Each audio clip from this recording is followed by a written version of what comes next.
Okay, that's all the water I need. It's been a while since I've been able to use this pre-stream screen. Ow.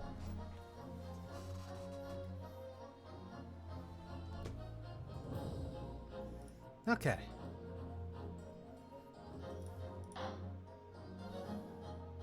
The Adventure of the Runaway Room.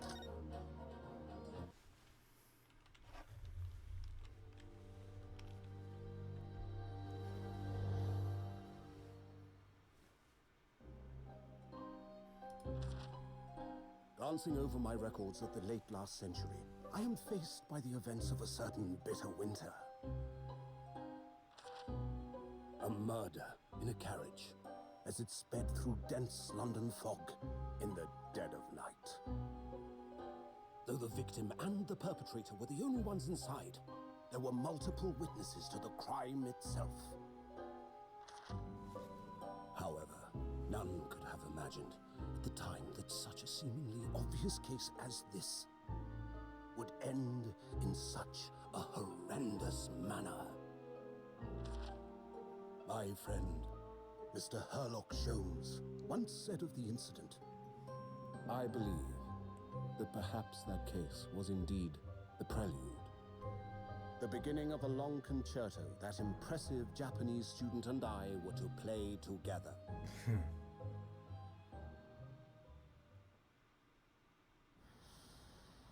Oh.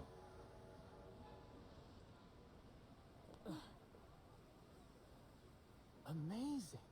Is this really just a railway station? Railway station or not, I've never seen such an enormous building before. And look at all the steam locomotives. This country is incredible.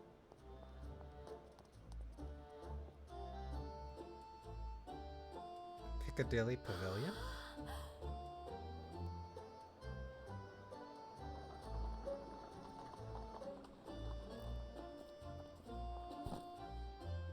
I feel like I'm dreaming.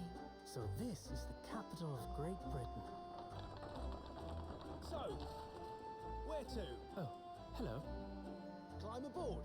I'll take you wherever you want to go. In that case, the Supreme Court in Whitehall, if you wouldn't mind. My pleasure. I Oh. suppose you're visiting students from abroad, eh? Yes. Thought so. Well then, I hope you enjoy your stay. And welcome to the centre of the world, Great Britain's mighty capital, London. I wouldn't really call it the center of the world, but perhaps at the time. Whoa. So this is the courtroom. Is it?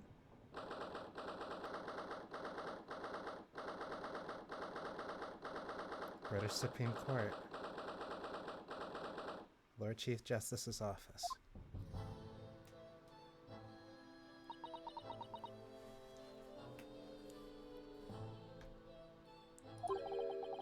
Now those gears are very much different.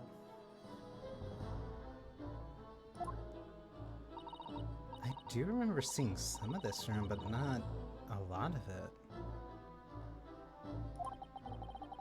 This place is breathtaking. It's like a fortress.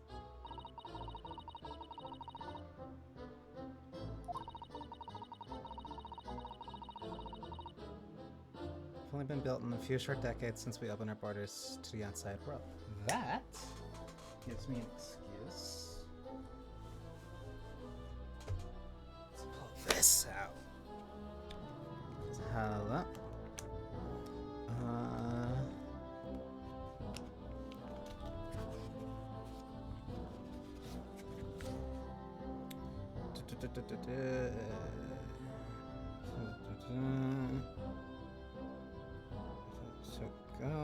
Samurai Revolution. This would be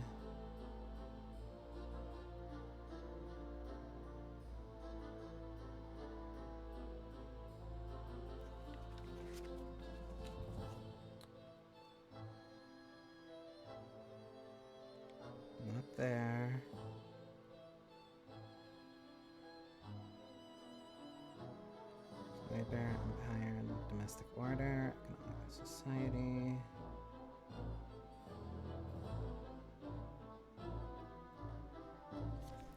Is this 138?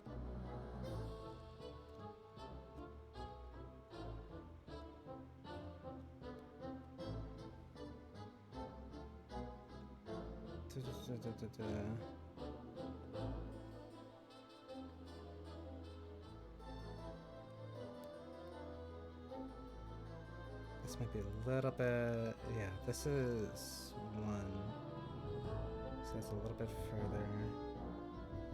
That's,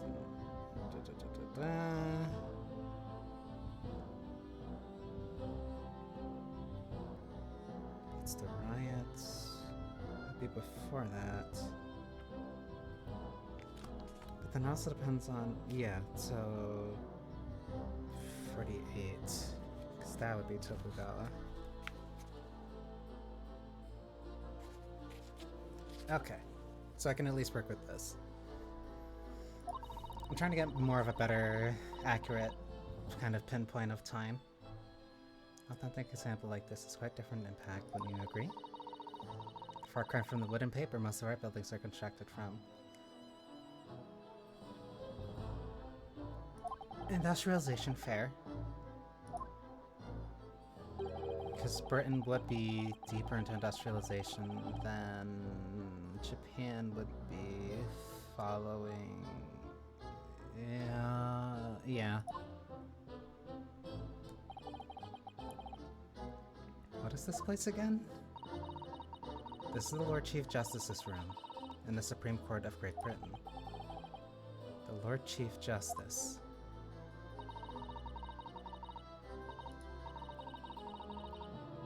The circumstances were different. You were supposed to let the Lord Chief Justice know that we had arrived from Japan. The Kazuma camp.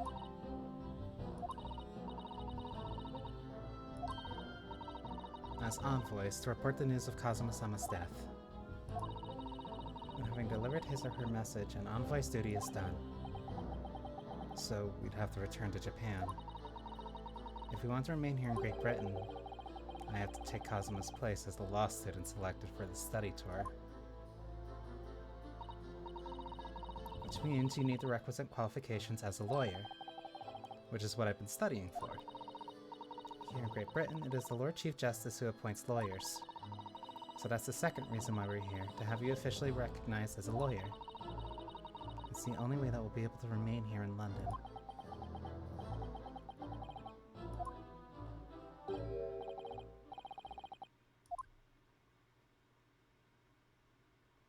Oh.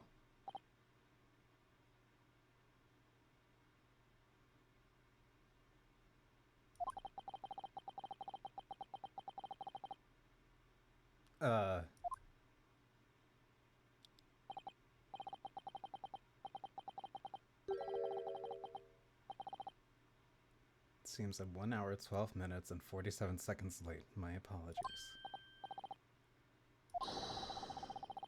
We're never happier than when we're standing around with nothing much to do. How fortunate. So, introductions. I'm Male Strongheart, Lord Chief Justice of the British Empire. I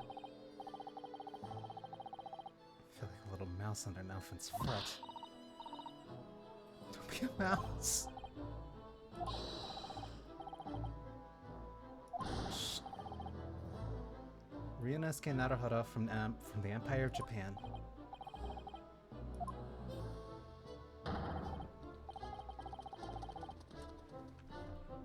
A little dramatic.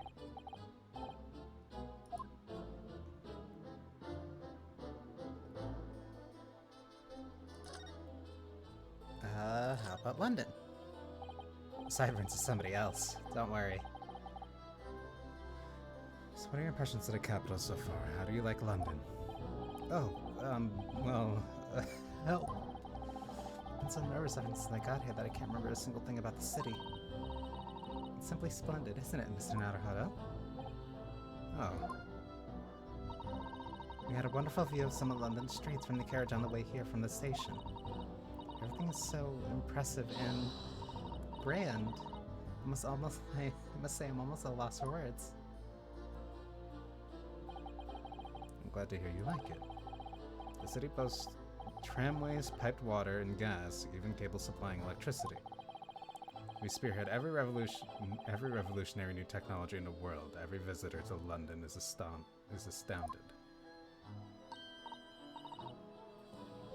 Yes, astounded is the word. Thanks for saving me there, Susato-san. And everyone seems so jolly and full of vigor.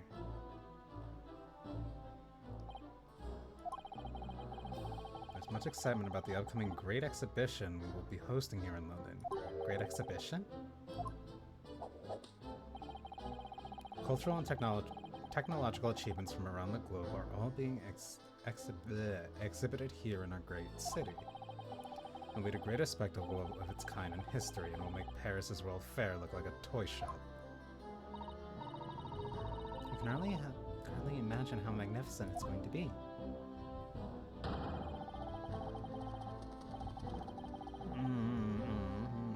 Maybe at the time, sure. Even if you do say so yourself. The sun will never set on our great empire. Perhaps it is fate, and in these progressive times we welcome visitors from the land of the rising sun.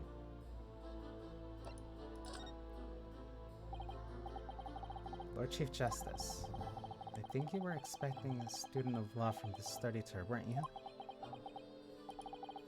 Absolutely. Mr. Kazuma Asogi, if my memory serves. That's right.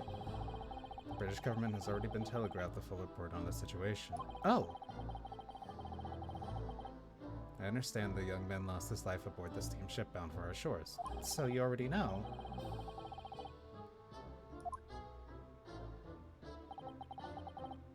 My country naturally extends its deepest condolences to yours. Oh, thank you.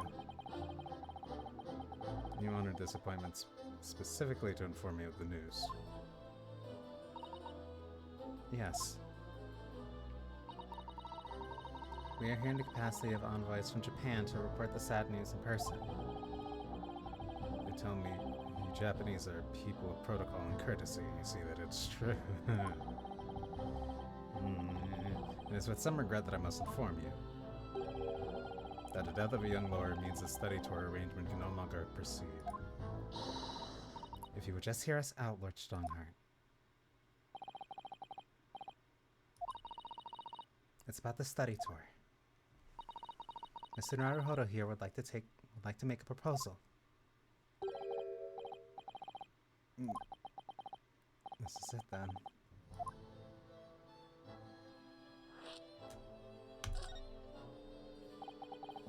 The thing is, Lord Justice, Lord Strongheart, I was wondering if perhaps you would consider allowing the study tour to go ahead.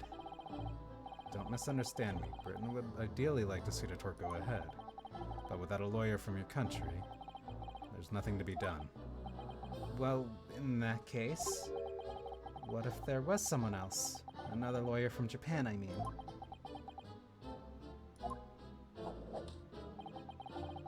Is there something I don't know? Only a single lawyer was invited to Great Britain from your country. And that was Mr. Asogi. At least, that is what I've been led to understand. Well, the thing is, this really isn't going well at all. I just can't seem to find the right words to say to this man. I could ruin things here if I'm not careful. What am I going to say?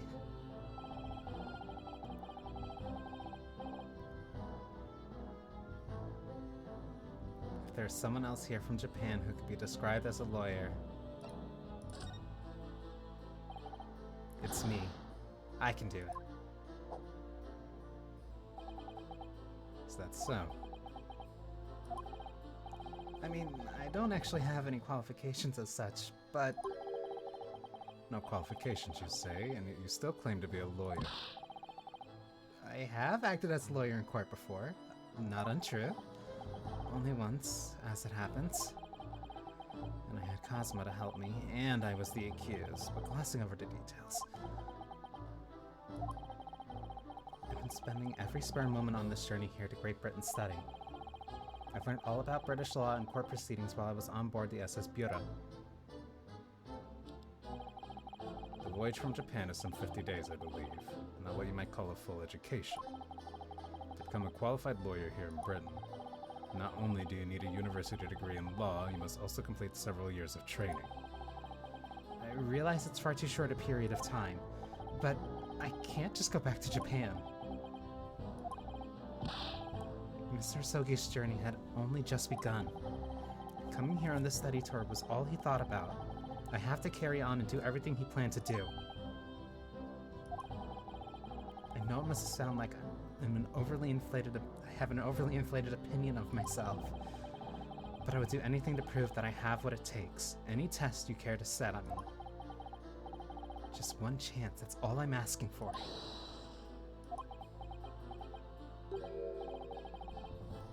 "31 seconds. Sorry?" Your opening statement there, Mr. Naruhodo. It was 31 seconds long. Not too brief, not too protracted. Perfectly judged appeal, I would say. Which is a skill that would stand you in a good stead as a lawyer. Thanks? So you're willing to put those words to trial, are you? Well, I am all for entertainment. But let me ask you one thing first, sir.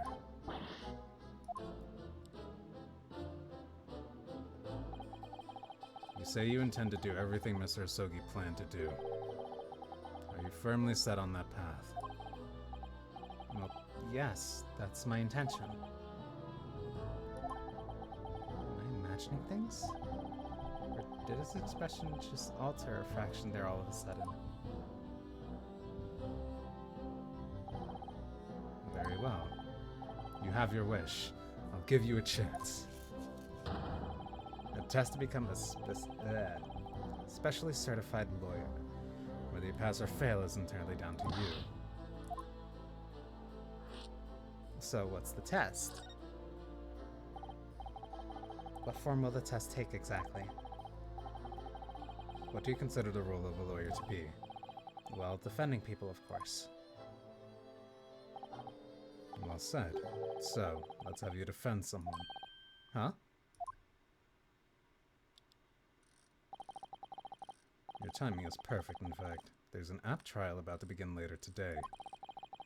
No advocate has been appointed for the defense as of yet, so this will be welcome news. Today? Straight away? If you manage to secure a verdict of not guilty, you'll have passed my test. What could be simpler? How do I get myself into these situations? Well, could I ask, what sort of trial is it, Lord Strongheart? Yes, good question. I remember. It's a murder trial. An extremely simple case, I understand. You really can't lose. Wait. No, it wouldn't be a test if you're giving me an easy trial that's open and shut. Especially if it's the last day before you can appoint a defense attorney, there might be a reason why you can't find a defense attorney who wants to take this.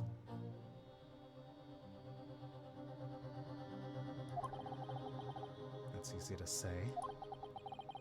But I should mention, just in case, if the defendant is found guilty, he will be, of course, be sentenced to capital punishment.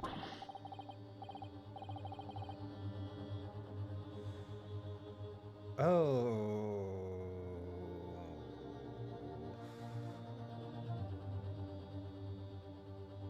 That really raises the bar a lot.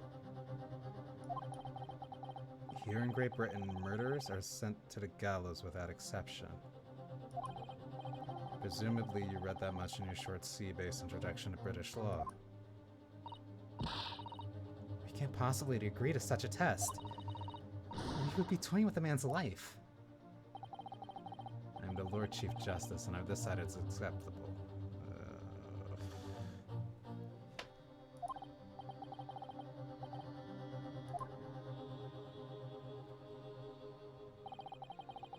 there's no need to overcomplicate this. All you have to do is ensure that you don't lose.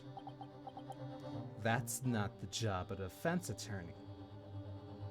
It's not about just winning or losing. That was the point of the original trilogy.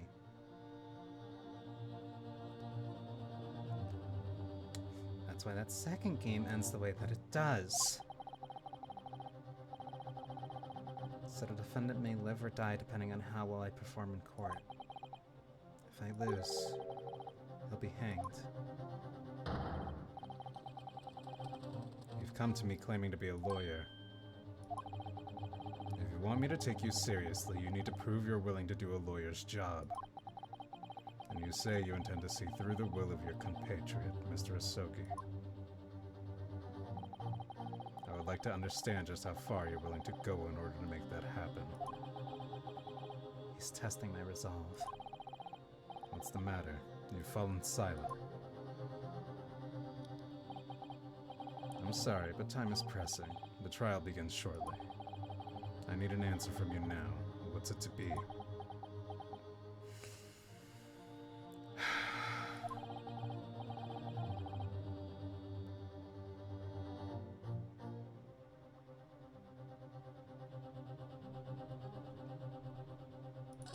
I'll have to agree to your terms for now. If I have to give you a decision now, 15 seconds. Your decision making needs work if you want to be a lawyer. That was too slow.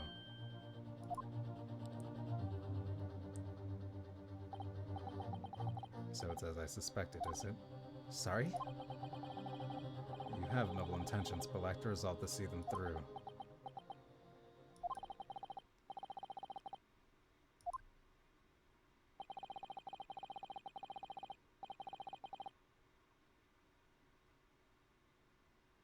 Huh?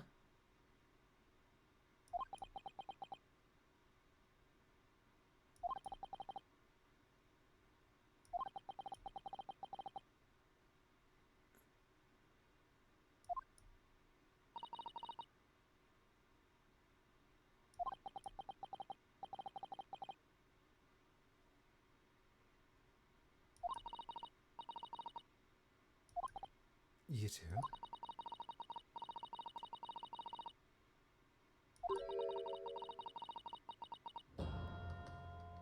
But resolve has absolutely nothing to do with it. What are you trying to say, madam? I think I understand what she's saying. I think what Miss Susato means is that no matter how badly I'd like to be recognized as a lawyer and stay here in Great Britain, to risk another man's life by treating his one and only chance at a trial so trivially would be utterly unforgivable. And I feel exactly the same way. I'm sure the defendant won't see this trial as a test, as some kind of experiment.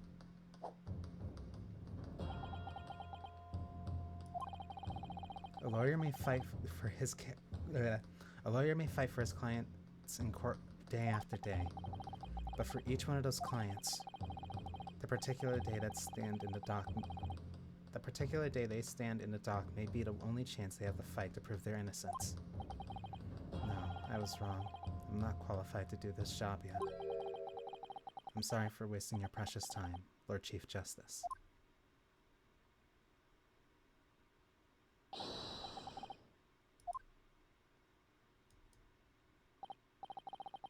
Was there something else? It's approximately 20 minutes by carriage to the Old Bailey from here. If you leave immediately, you should still be there in time. But I just said that... I was quite serious in what I told you. The defendant in this case has literally no one to advocate for him. What? At this point, he can't hope to find someone to represent him. The trial will begin without a defense. And if that happens, there's only one possible outcome. He will receive the most severe sentence the judge can pass down. But that's the truth. Why does it have to be like this? Please don't expect an answer to every question.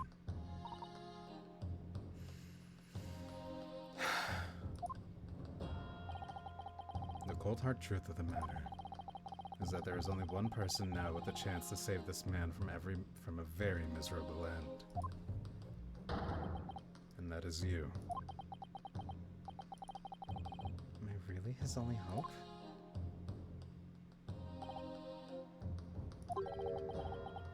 What do you say now, madam? Me?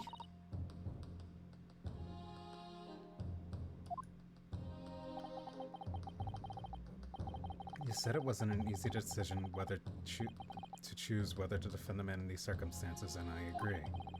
But in my estimation, it is purely and simply a matter of resolve. Oh. Our time is up here. I have a meeting to attend. I must leave in 2 minutes and 16 seconds. So, venture into our great city and enjoy yourselves.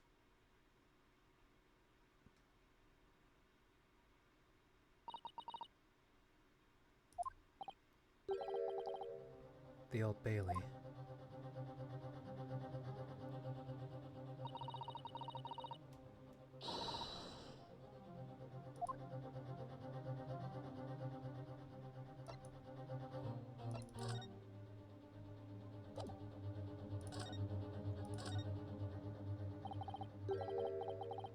Please don't.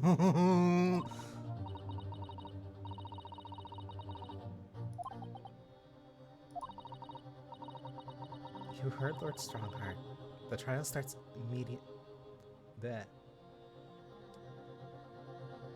imminently. If I need to throw you, I will. You know, you could just say, I think we should hurry to the courtroom. If you need to ask me anything, it had better wait until we're at the Old Bailey.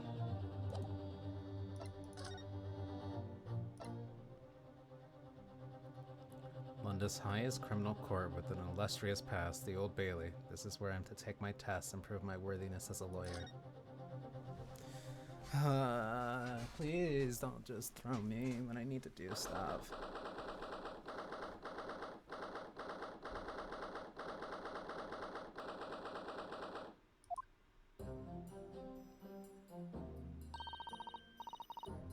We're in time. There's still 15 minutes until the trial begins. We're immediately getting into the court? I never knew a horse-drawn carriage could go so fast. I thought my teeth were going to rattle loose. Did you hear what I said to the driver when we climbed aboard? Get us to our destination in 5 minutes, driver, and there's a guinea in it for you. It's one of my favorite lines from the Herlock Sholmes stories, and it worked right perfectly. I'm not sure why you're so pleased. I thought we were going to die, and we had to pay gold for the privilege. Well, at least we arrived here before the trial started.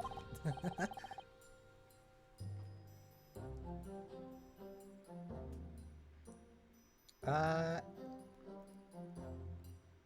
wouldn't know the answer to that. Yeah, I suppose there's that. Anyway, I don't understand it. The court clerk said the defendant should be here, but there's no sign of him at all. Huh. So this is the Old Bailey. Even this room for defendants to wait in is grand. Are you alright, Mr. Naruto? I'm feeling tense, that's all. This place gives me the same sense of foreboding that I remember from the Supreme Court in Japan. An oppressive air, almost as if the building itself is going to crush whoever is about to be sentenced. It feels like only yesterday that I was the one about to be crushed.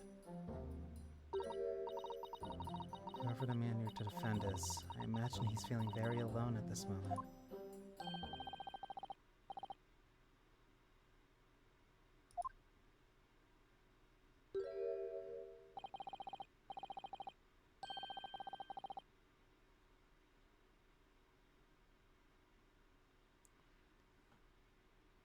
What are you doing for, Miura? Things so fair desperate, are they? That's... Huh?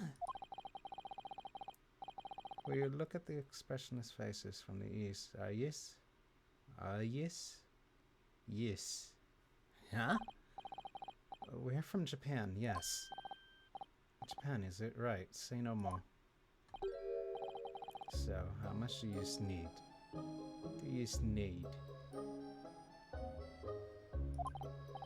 No, we're just here because... No need to explain, fella. I've been there myself, so I have. No places to go, nothing to eat, barely a penny to your name, and all woe in a strange faraway land. Well, actually... haven't found a place to stay yet, no. Tis grand. Let me start by giving you 1,000 guineas. Say nothing now.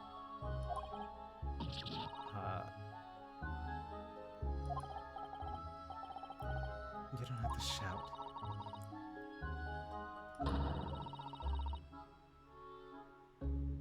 It's enough to build an entire mansion in the most prestigious area of Tokyo.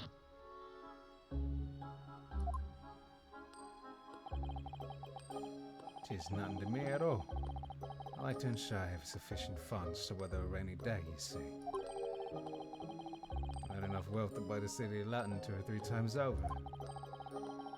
Could that much rain even fall in one day? Even so, we can't possibly accept such a large sum of money. Huh? Don't get me wrong, father. I ain't giving it to you, no strings attached. I'll be wanting you to do something for me. Oh? To be honest, it's a little embarrassing. The trial's about to begin, you say. It's from me good self here. I'll be on the dock. Huh? So now what I want you to do is come along with me and stand there beside me. Officially, you'd be my lawyer, but that's just a little detail now. Well, the thing is, I am... All you have to do is stand up there next to me, nothing more. Otherwise, you see, the trial's gonna start without me having any kind of representation at all.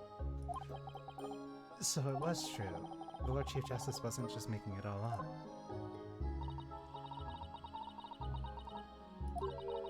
Does that mean you're the defendant in this trial? Bluster and blazes. Do you not know who I am? Me, one of London's biggest names.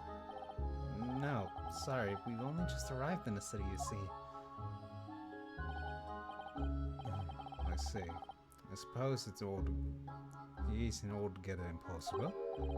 Well, just next to Hyde Park, there in the center of London, is another beautiful park. Sorry, a park? What? It is called McGilly Park, full of blossoming flowers in the spring and singing birds and whatnot. I donated it to the city, so I did.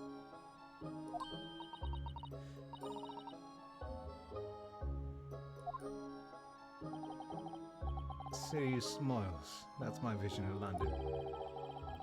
There's nothing Magnus McGilly wouldn't do for the city. It's queer.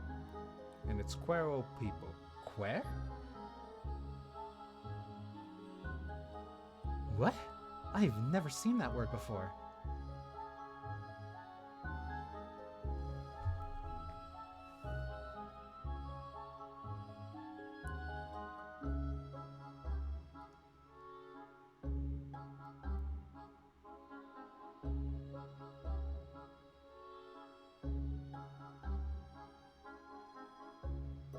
Dialectical. Okay. I mean, really extraordinary. It is it's a dialectical version of exactly the word that you think it might be. With the gold assembly good for nothing criminal, me, Magnus McGilly. What's the matter with the London police, I ask you? Right, don't pass out.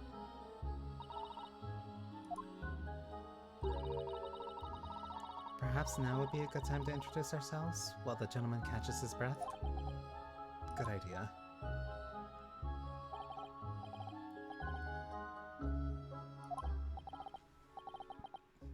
Mr. McGilded, the thing is, we're actually here in London to study British law. We're law students on a study tour from Japan, you see. So, if you don't have a lawyer for the trial yet, and you'd be happy to put yourself in our hands, we'll do our...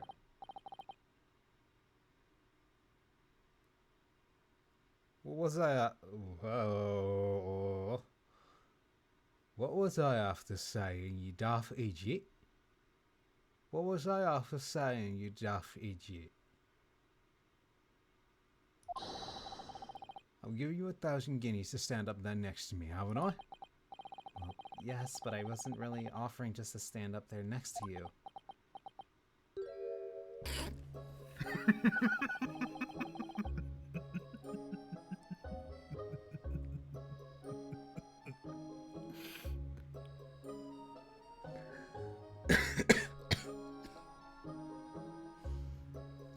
Oh, I think I see what's going on here. Sorry? I know what you're thinking. This Chantover fella claims to have more money than the Queen. Well, if that's true, why blazes can't he hire the finest lawyer in all of England? Because he did it. That's the only explanation. Where? Well...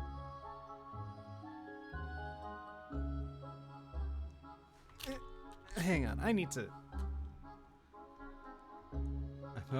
I know what you're thinking. This Chantover fellow claims to have more money than the Queen. But if that's true, why the blazes can't he hire the finest lawyer in all of England? Because he did it. That's the only explanation. Well?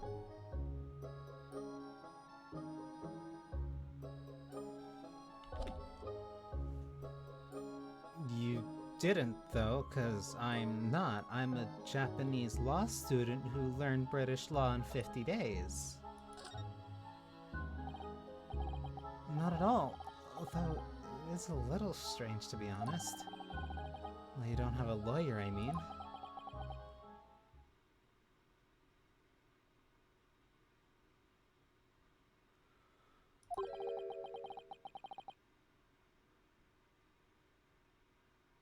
Oh.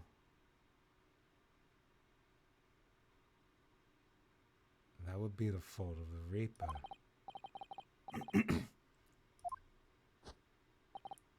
I, the Grim Reaper of the Bailey, Lord Barak von Zix, he's the prosecutor.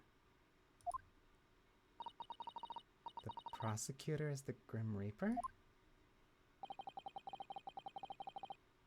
Where von Zix stands for the prosecution, they call the accused his sacrificial lambs.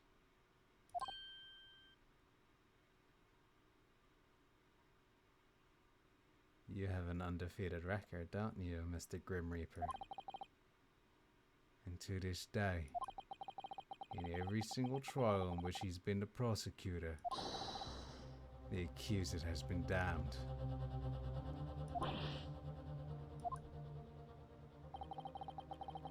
So it's reached this desperate situation, where there's no one willing to stand a defense against the fella at all. You could say he's a living legend of the Old Bailey. Goodness. Lord Barak von Zietz. He must be an exceptionally talented prosecutor, then. Talented isn't the word you're looking for, madam. It's cursed.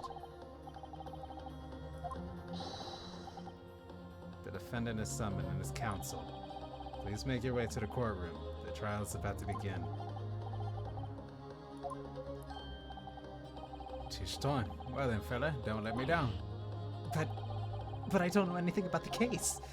You haven't told me what happened. Till you show your face here. I made up my mind, so I had. Made up my mind, so I had. I decided I had to defend myself in there. How would that have worked? The Then you made an appearance, a student of law when you know. 'Tis no accident, I can assure you that 'tis fate. So don't get cold feet now, please.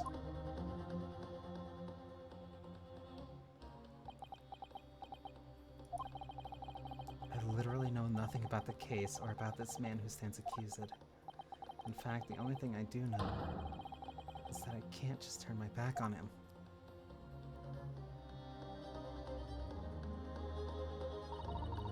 Mr. Naruhodo? The man has no one. We'll have to stand alone in that courtroom, armed with nothing to defend ourselves. Armed with nothing to defend himself. Yes, something that Cosmo would never have allowed to happen. If you're late for the start of the trial, you will lose your right to stand. I'll be right there.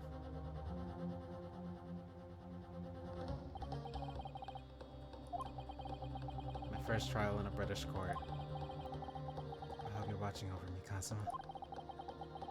Because I have no idea how I'm going to manage this.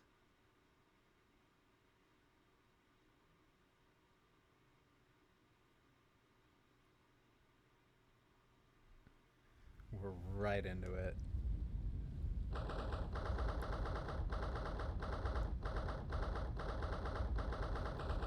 The Old Bailey courtroom.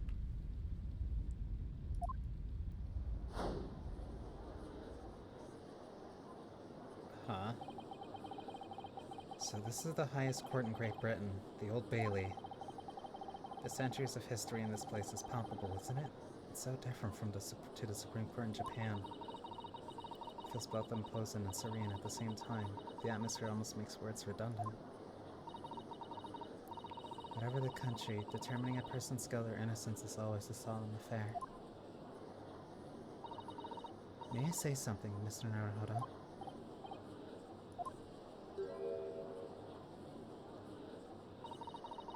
Your eyes look ready to pop out of your head again.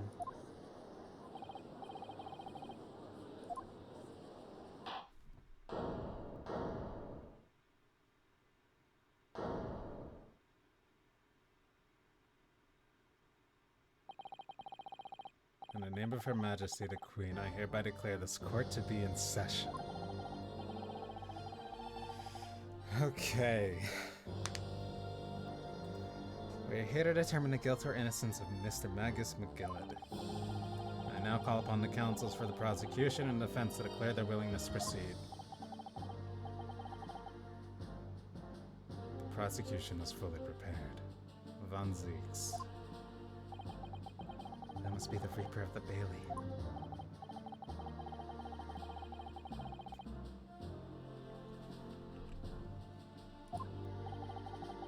Counsel for the defense. You appear to be Eastern. Do you speak English? Huh? Oh, yes, of course. Sorry. But he asked if the defense was ready. And it couldn't be further from ready if I tried.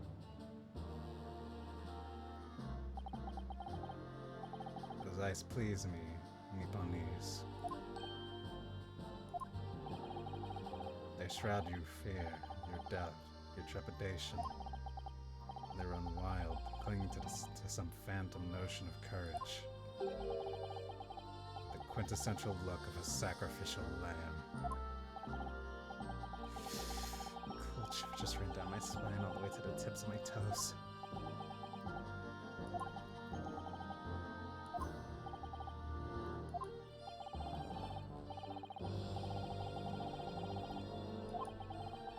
Are you quite sure you wish to entrust your defense to this foreigner? As I've always said, my lord, 'tis a grand thing to give opportunities to the young. Even if the fellow is a student from some real island off in the Far East. Is it not the British way to ignore the dangers to yourself and give those less fortunate a fair chance? No, it's not.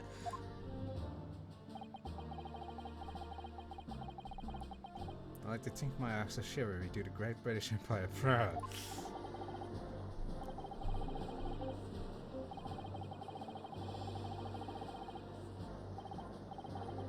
But please, may we go playing in the Gillen Park? It seems as though everyone in the public gallery is firmly behind Mr. McGillet. That's definitely welcome news, and he certainly has a way with words. I'm surprised he couldn't convince anyone to defend him.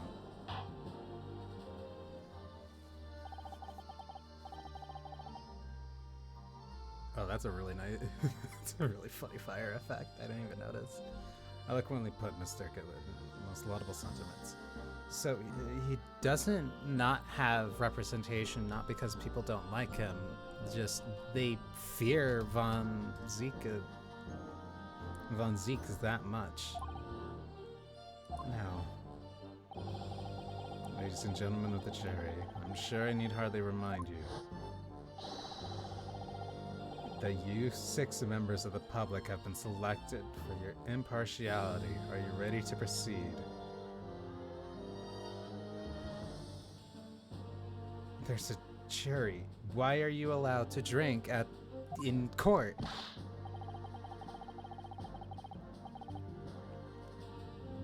Yes, my lord. If the task is to set the routers at a gallows where they belong, then I am more than ready.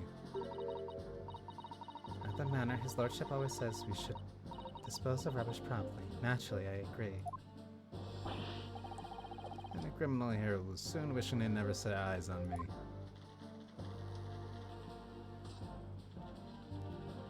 You can't be doing that on the jurors. You can't do that.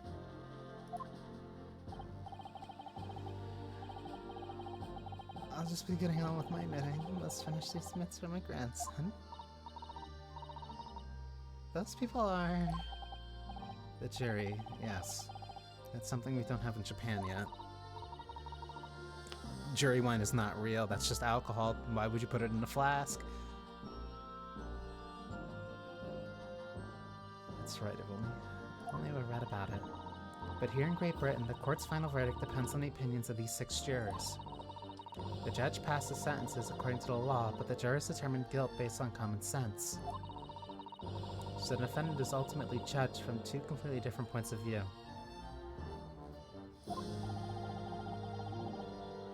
How exactly do jurors give their verdict? I don't know, but I'm sure it'll become clear as the trial progresses. Yes. Prosecutor Von Zieks. My lord. It's been a number of years since we've seen you here in this courtroom. I thought you renounced your fame. Wait, so why would you come back for this case? I'm known as the Reaper of the Bailey, my lord. Infamy rather than fame, I would say. But yes, 5 years have passed since I last spread my wings in this capacity. So what brings you back? Is there some change of circumstance of which the court should be aware?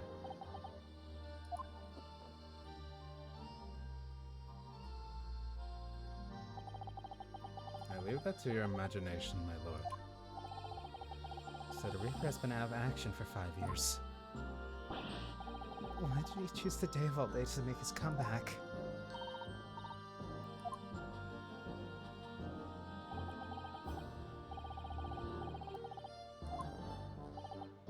Now then, the opening statements, I think. A summary of the case, if you please. Certainly, my lord. As your lordship is aware, this is a case of overwhelming simplicity. You must be the only ones in here who aren't aware. The incident took place in the late evening. 3 days passed. The hour was some minutes after 10. The victim is the maker of a building brick known in the community as Thrice-Fired Mason. Sorry, thrice? He was a very accomplished craftsman. The bricks he fired were said to be almost indestructible. As if you fire...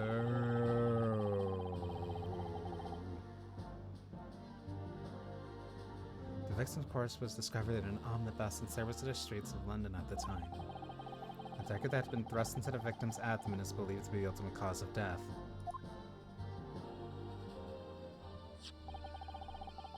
Here's the autopsy report from the investigating medical officer in Scotland Yard. Officer autopsy report has been added to the court record. The photograph of the crime has been added to the record.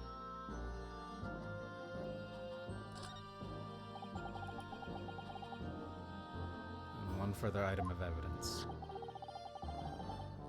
The prosecution wishes to submit these as well. And these are...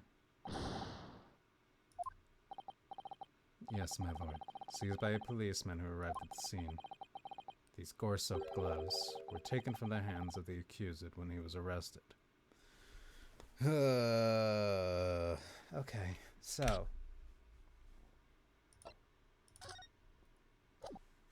let's go over this. A report prepared by Scotland Yard coroner gives the cause of death as internal hemorrhaging as a result of a single stab wound to the abdomen. Victim, thrice-fired mason, male, age 54, occupation brickmaker, time and cause of death 15th of February, 10 p.m. to 11 p.m. Stabbed once in the abdomen with a knife while journaling in an omnibus. Died due to internal hemorrhaging resulting from trauma. Okay, so that seems pretty straightforward for now. Stabbed to death.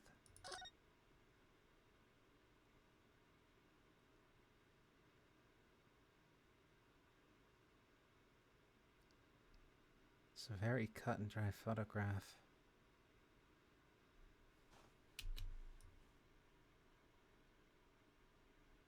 He's missing a button.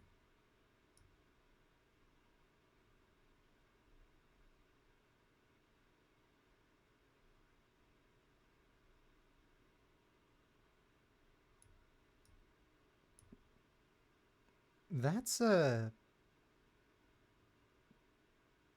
very relaxed pose.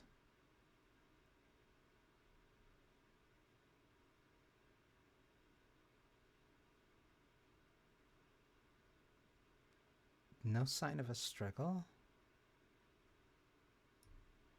What are those marks on his neck? Is that just shading or is that somebody's hand?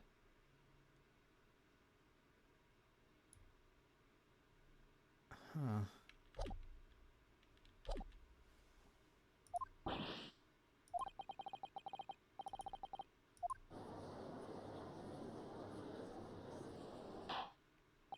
Wait.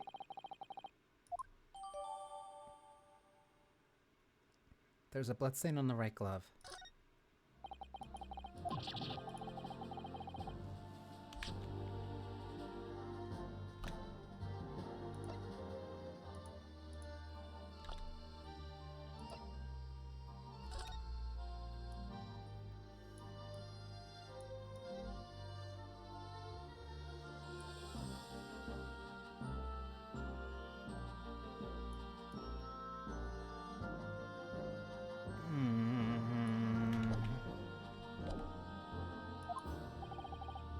Continuing. According to the driver of the omnibus, there were only 2 passengers traveling inside his vehicle at the time. Only 2? Obviously, one of those passengers was the deceased brickmaker, Mr. Mason. Get it? A brickmaker named Mason? Masonry? Haha. And the other... Ooh.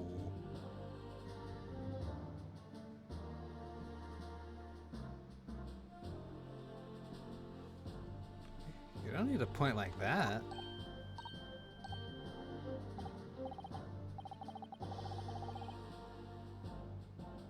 Rather damning circumstances, to say the least. Defendant, what say you? Well, of course I have no recollection of such a thing. You can't just only say that. That's not a defense. To be sure, I rode the omnibus that evening. Whenever I'm in a carriage, I'm taken with a fierce tiredness, and I always succumb to it. You claim to have been asleep. 'Tis the motion of the carriage, my lord, my lord. Lilton, so it is. Lilton? Huh? Lilton, so it is. When I open my eyes again. It was a desperate sight before me, the body of a man I had never laid eyes on before in my life. So, good, he raised his hand. That's his right hand. Ring on the middle finger, ring on the pinky. Blood is on the right glove. Question becomes, did he have a glove on at the time, or did he have a ring on at the time? Because if he had rings on at the time, there's no way that he had these gloves on. If you wear rings like that, you don't wear gloves, which should be fairly self-evident for reasons why. I'm not saying that the possibility isn't that he pulled them off, but it would be very sloppy if he pulled them off just to stab somebody with a glove and then put that evidence into his own pocket.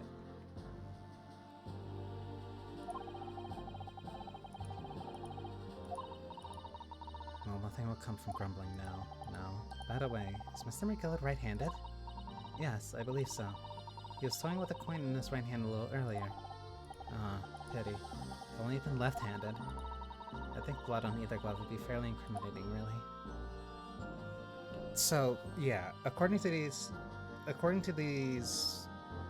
string of events, the idea is that while the two of them were in the omnibus, McGillen had gloves on, pulled out a knife, and stabbed the victim. After stabbing the victim, he pulled off the gloves, put them on his person, and put his rings back on, and then fell back asleep? If you went to sleep in a murder scene that's just moving through, you're gonna get caught. It wouldn't make sense to do that if your goal was to kill him and get away. Even if your goal was just to kill him, you would kill him and then leave the omnibus. There's no reason for you to go fall asleep in there. And that's, like, that's prep and planning just to sit yourself with evidence right next to a dead body? No. Even if he did want the Brick Mason dead, there would be no reason to. It wouldn't make sense why he would kill him this way. The point of a locked room murder is not to lock yourself in the room with the person you murdered, it's to get out so nobody can tell who was in there with them. Now I ask you, what's a good heart soul wouldn't rush to help a fellow bleeding from his stomach? I wasn't about to start worrying about my gloves now, was I? I reached out to give a man a hand. Okay, so according to your terminal events, you put the gloves on after he was stabbed to try and help him. So the blood got onto the gloves then after the man had been killed. Unfortunately, that statement of the driver's is only the beginning. Huh? There were multiple witnesses to the precise moment at which the brickmaster was fatally stabbed. How the omnibus was moving.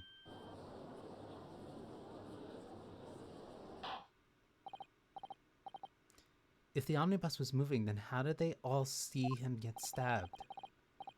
When the killing took place, only the victim and accused were inside the carriage, and there were witnesses to the crime. This is not just a case of compelling evidence. It's the nail in the coffin for the accused.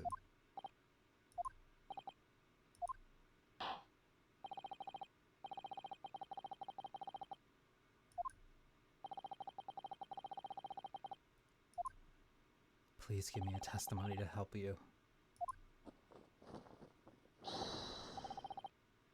Bring the witnesses in at once.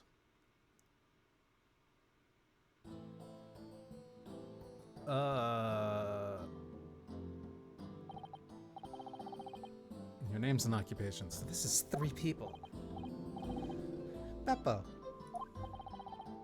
I drive an omnibus in East End. Oh, so you're the driver. Bruce Fairplay. I'm A banker named Fairplay, sure. First. Lady first. Lady first. I'll make hats for gents.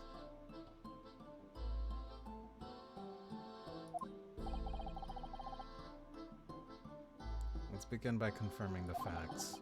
3 days ago, at a short time after 10 o'clock in the evening, For all of you present in the stand, we're in an omnibus. We're in an omnibus and witnessed the aforementioned incident. Is that correct?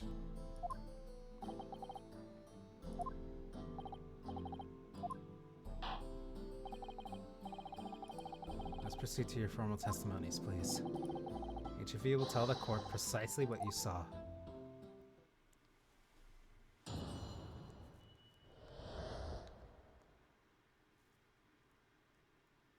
Yeah, that head's not exactly stable. What the witnesses saw. It was the last bus of the evening, so I had a few customers. I remembered it well. The victim and the man accused of killing him were sat next to each other inside the bus. Then out of the blue, the accuser just reached over and plunged a knife into his guts. That's right, he stabbed him. I screamed, I did. Couldn't help it. As soon as I heard the scream, I stopped my bus, and then I saw it too.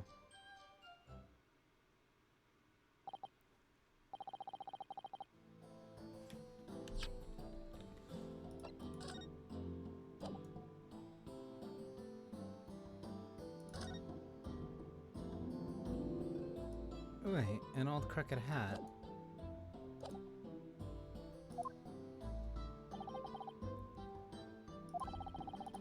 These men witnessed the incident in the omnibus in their own eyes. I'd like to ask a question, if I may. Well, this testimony makes absolutely no sense to me whatsoever. Why not? Well, the incident took place inside a moving carriage, didn't it? As has been clearly stated from the outset, yes. Well, in that case, how could those two witnesses possibly have seen what happened? There's no way they could have seen the inside of the moving carriage.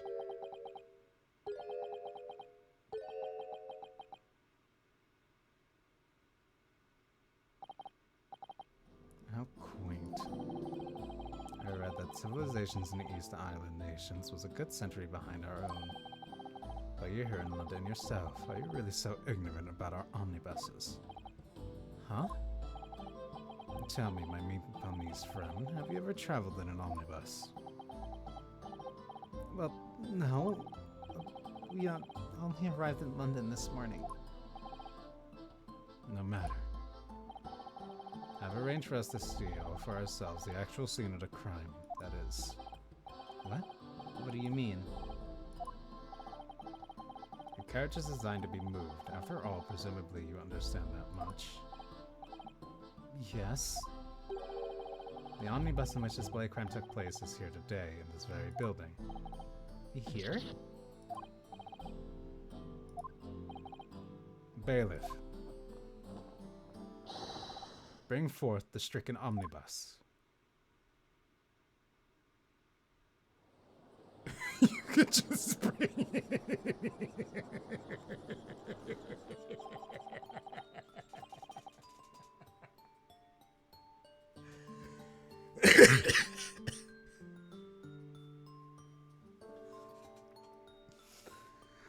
How?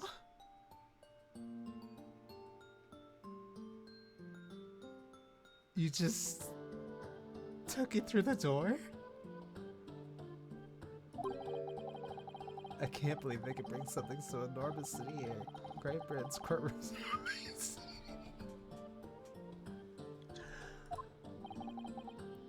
As you can see, the omnibus is pulled by 2 horses and can carry up to 8 passengers.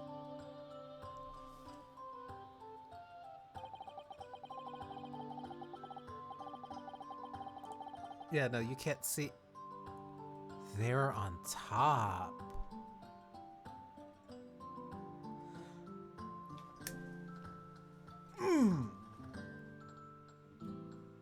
The stipulation was inside. 4 passengers seated inside the enclosed cabin and another 4 on the rooftop deck above. So only 2 were inside, but 2 were above. That means that at least puts 5 people at the carriage at the time of the murder. Every Londoner knows. that the best view of the city's architecture and sights are to be had from the top of an omnibus, because you can't look out from within, or at least...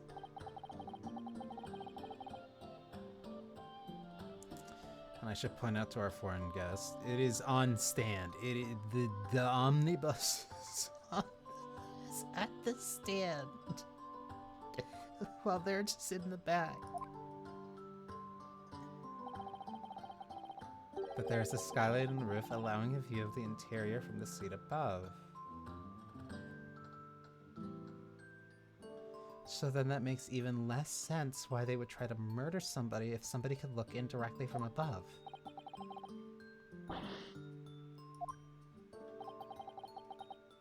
The penny drops at last, I see. These two gents were occupying the rooftop seats of the omnibus when the murder took place. That is how they came to witness the grim incident. Through the skylight. Oh, Counsel, this is a first. In all my years behind the bench, I've never expected a crime scene itself to be brought into the courtroom. That omnibus testifying wouldn't be outside the realm of possibility. Or at least it wouldn't be unprecedented. It wouldn't be the weirdest thing I've had to press in a courtroom. There are a number of important clues remaining inside the carriage, my lord.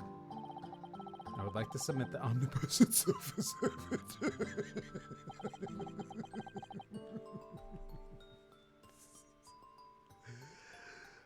I'd like to submit the murder room as a piece of evidence in this murder trial.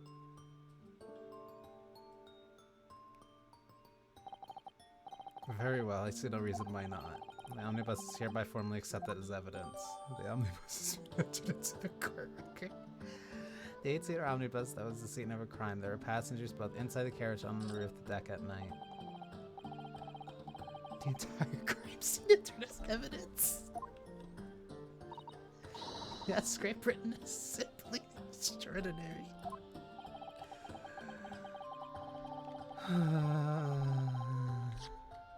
Okay.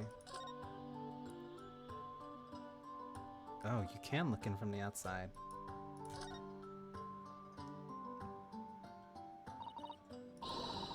Let's open the door and go inside, shall we? Scene of a murder. It's horrible.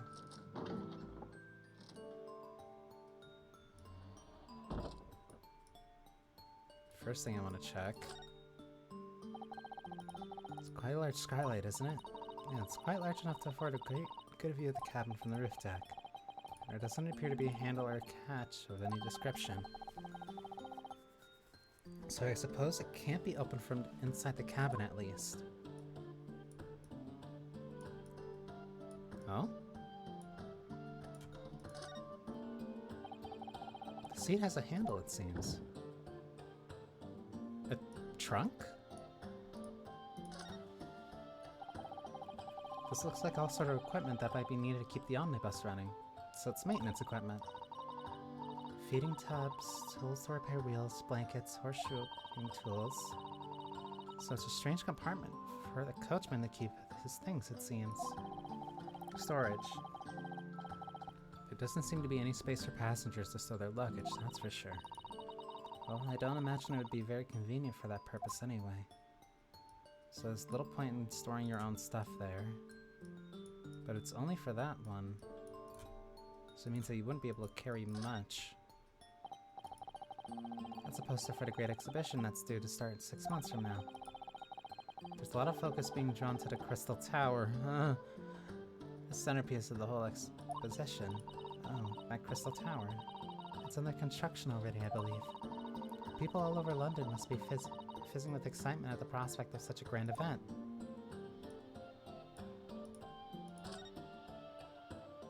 There's blood on the seat. Huh? You see, it'd be clearly visible from the roof deck. Would you really stab someone in full view of other passengers like that? It was after dark, and there was a lamp on in here, so perhaps the culprit couldn't see anything outside through the skylight. Whichever way you look at it, it doesn't seem like it was a planned attack.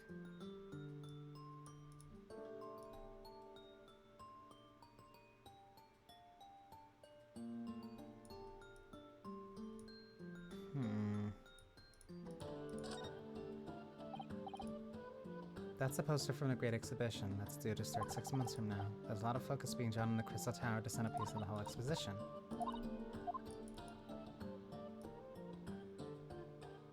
So the tower one is over there. And he would be right under the light.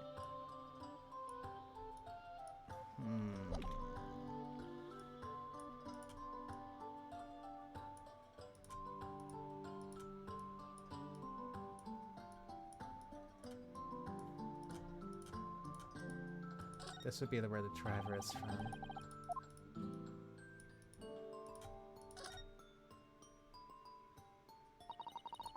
So this is the roof deck of the omnibus. It must have a wonderful view of London streets from up here. So people sit all the way up here on bitter winter nights with the cold air rushing past them? And they have to pay money to do so? Can't imagine how cold it must feel. Some cities... Yeah, some cities really like charging for outside seats during winter for some reason. That just makes me think of something horrible. Can you imagine being dragged around the city in the freezing cold as punishment? Yeah. Perhaps that is the real price you have to pay to stay out late.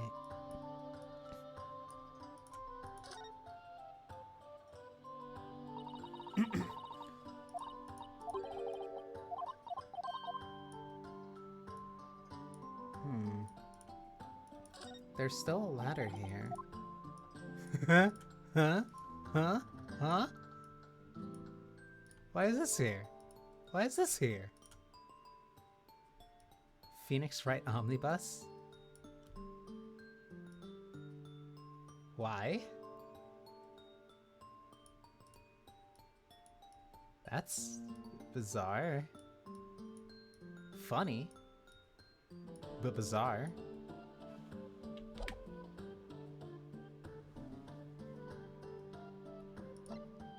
This does feel like very, very clearly made for the 3DS.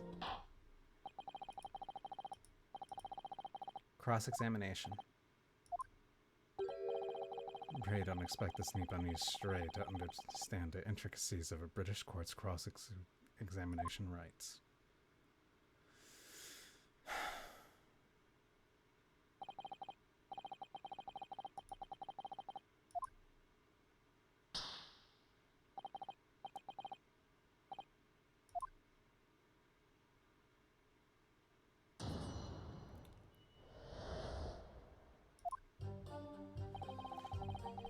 It was the last bus of the evening, so I had a few customers. I remember it well. Let me press! So I think it was sometime after 10, wasn't it? Yes, sir. That's right, sir. Yes, even so cold, it was, sir, freezing, in fact. And you had 4 passengers on board at a time, is that correct?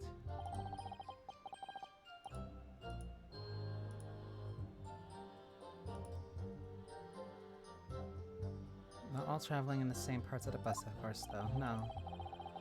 And there were no other passengers when the incident took place. No one on the line, for example.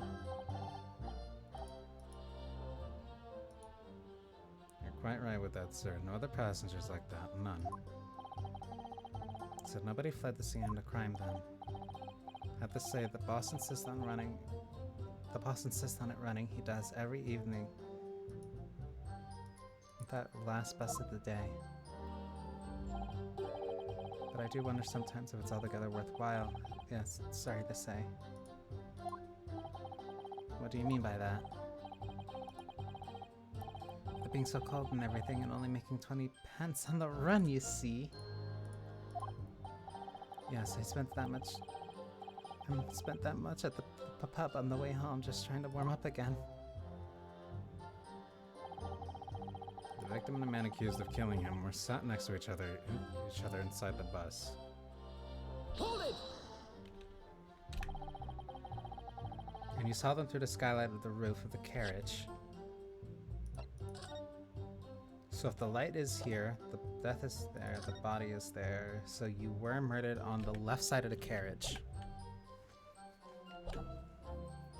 Or at least the side under the driver. That's right. When you sit up on the top deck, the window's right there at your feet. That is correct. However, that is only correct if you sit back here. There's a lamp on inside, so I had a pretty good view. Huh?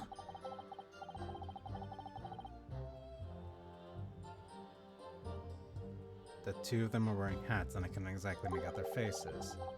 There's not a shred of doubt in my mind that it was Mr. McGillett.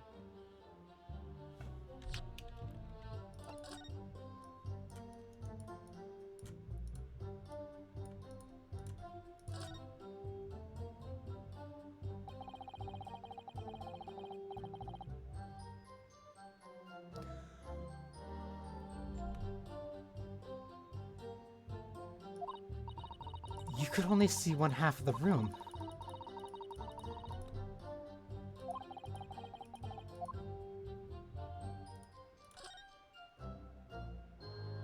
Ah, why did I...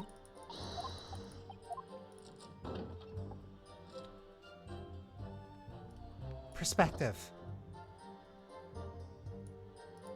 The person up there wouldn't be able to see who was sitting back here unless they turned around and looked down specifically. But if you were looking the entire time, you had to be from there. But if you were from there, you could only see these two here.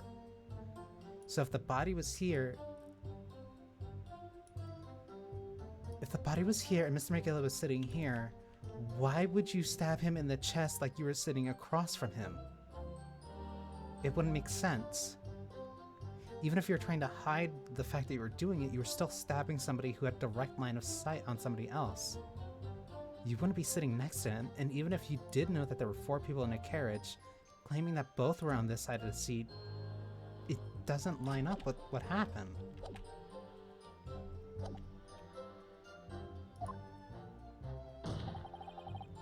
How can you be so sure? Well, how can I put it politely? Mr. McGillett was a gentleman of rather small stature. I couldn't have mistaken him for anyone else. Let's not forget that when the vehicle came to a halt, the only people inside the enclosed cabin were the deceased Mr. Mason and Mr. McGillett. It's all the side with a hidden drawer. That means that anybody inside there also wouldn't be able to see what happened under it. It's not enough to store luggage, but it would be enough to store a knife. I really wish there was. Then out of the blue, the cursor just reached over and plunged a knife right into his guts.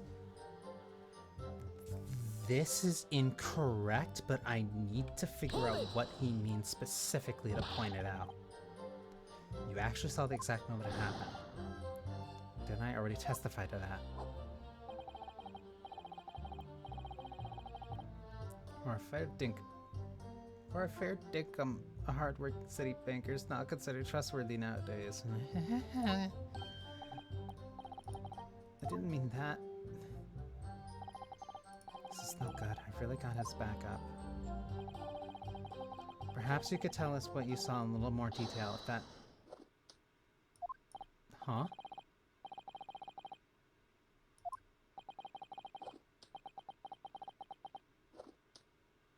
Huh?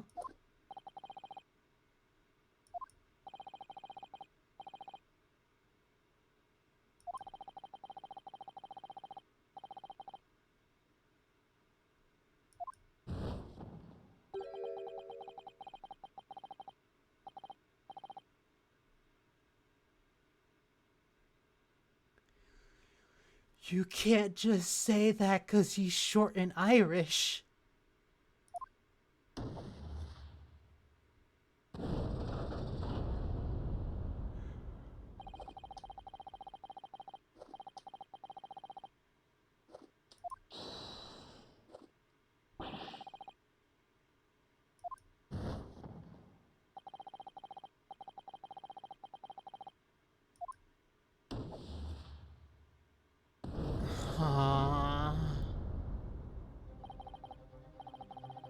What is happening?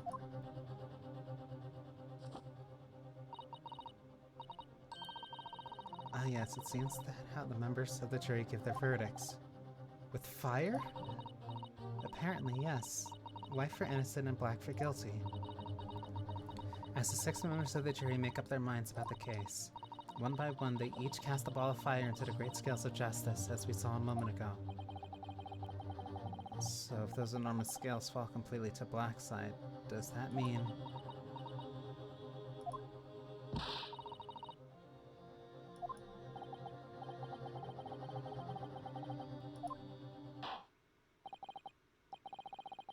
And it does dynamically change when facing the judge. I actually really like that. Very well, the court acknowledges the change in the jury's stance. Counsel of the defense, please continue with your cross-examination. Nightmare, nightmare, nightmare, nightmare.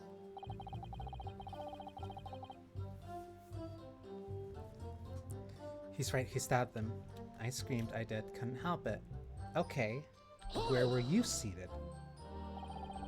He stabbed him, you say, and you were sitting up on top roof deck, weren't you? Yes, that's right, sir. I was on the roof seats. I remember seeing the little gent sitting next to the fellow that was stabbed. That can't... I've been thinking about the new hat design, you see, so I was gazing absentmindedly around. But then I happened to look down through the skylight. It was sticking right out from his belly. That huge knife. That huge great knife.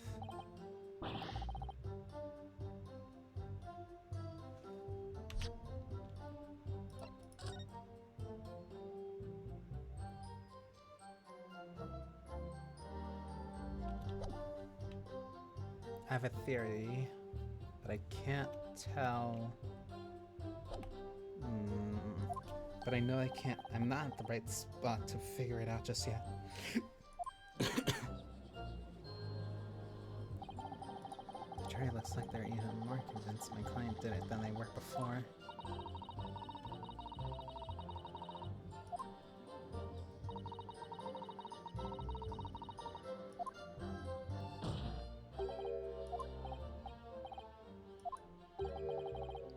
Is this the knife you saw?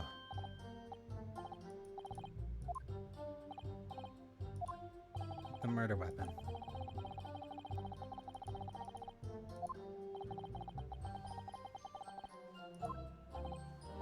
It is. And furthermore, this cupboard is emblazoned prominently with a certain initial. The letter M, which seems oddly familiar. Please, no. M for Magnus, perhaps? Or McGillet, possibly. Take your pick. It seems this particular big name in London made a magnificent mistake.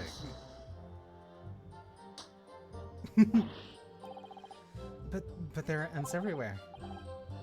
Like, yes, like in Mason. Objection! This blade is far too extravagant for a poor brickmaker to have owned. No, this weapon of murder certainly belongs to the accuser.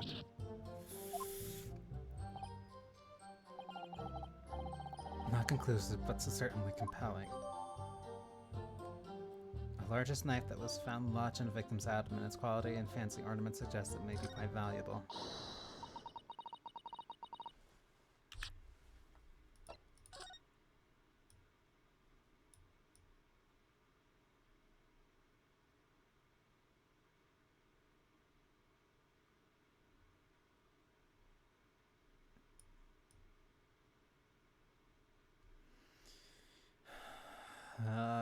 If you were to hold it this way, it depends.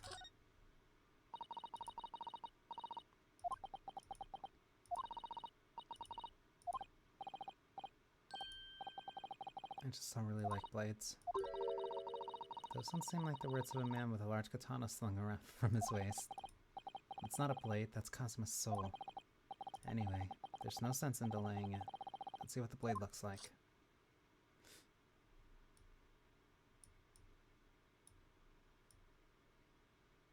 Yep, that's a deep red.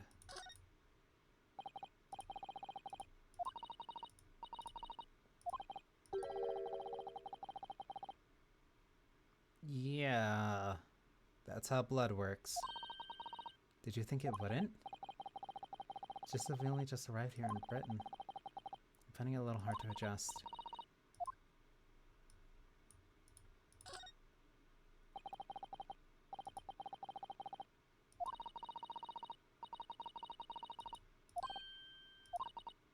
What is it? Look at this M. If you turn it upside down, it becomes a W.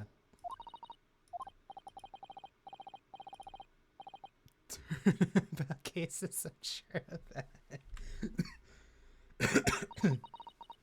I'm afraid I don't know it all, but I am sure that this is an M.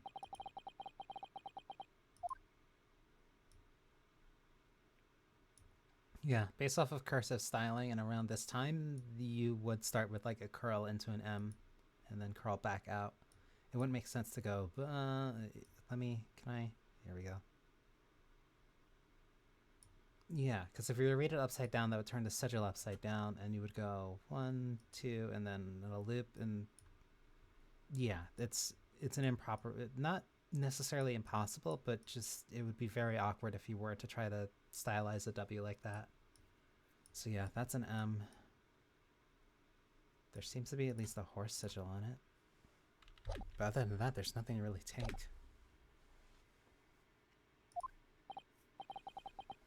Share number 2, go on.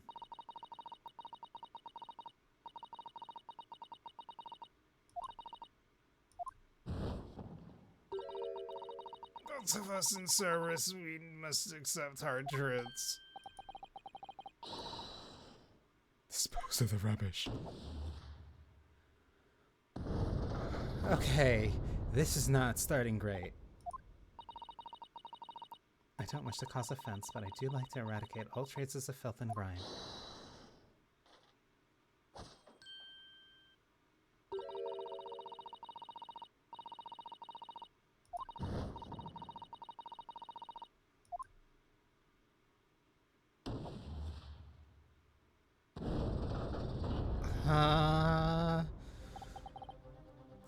That's already a majority.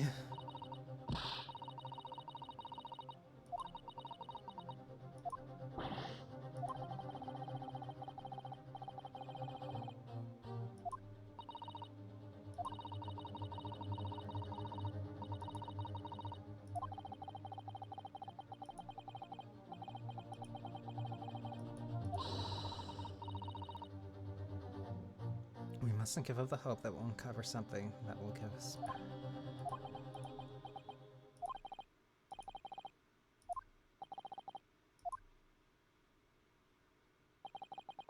I just need to keep calm and listen to the witness statements again.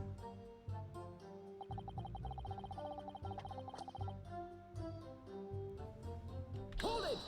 Okay. The curl would interrupt the flowing letters flow. Yes, exactly. I almost take for granted that I did learn how to write in cursive. My handwriting's terrible, but I at least know generally how it's supposed to be stylized. What exactly did you see? I also can read it. Sir, that would be the passenger, sir. Yes, he collapsed on the floor. He was. No, he wasn't. And by passenger, obviously you're referring to the victim, Mr. Mason, the brickmaker. And then the other passenger had that knife in his hand like this.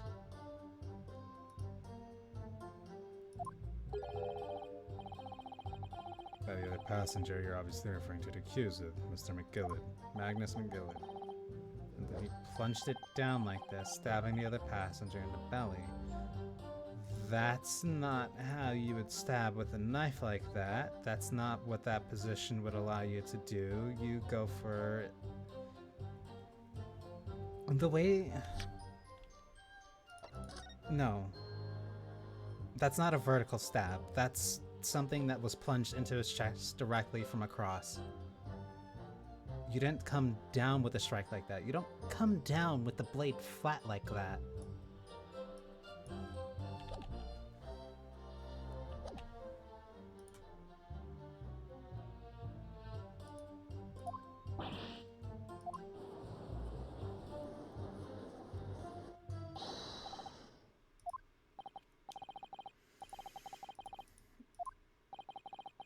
As the master of the London Guild of Coachmen, the idea of a murder being committed in one of the city's carriages is highly really important to me. It wouldn't be right to make a decision before hearing all the facts, though, I said to myself. But I've heard enough now. The horse has bolted, as they say.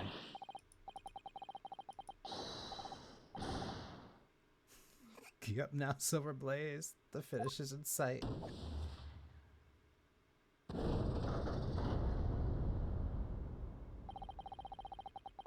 Beppo is a long-standing member of the guild, and I trust what the man says.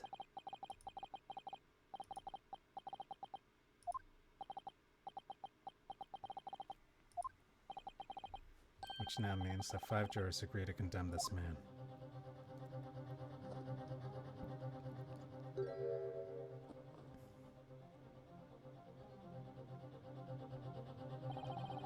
Madam Juror number 6. You have heard the testimonies of the witnesses in the stand.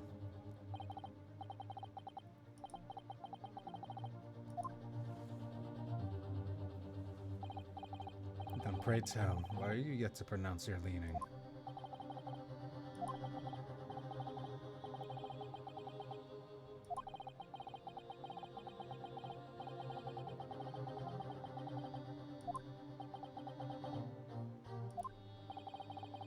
There's a lovely little park just near where I live. McGillett Park, it's called.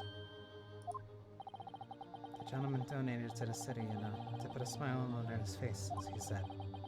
I can't imagine such a fine young gentleman would have in it for him to take another man's life.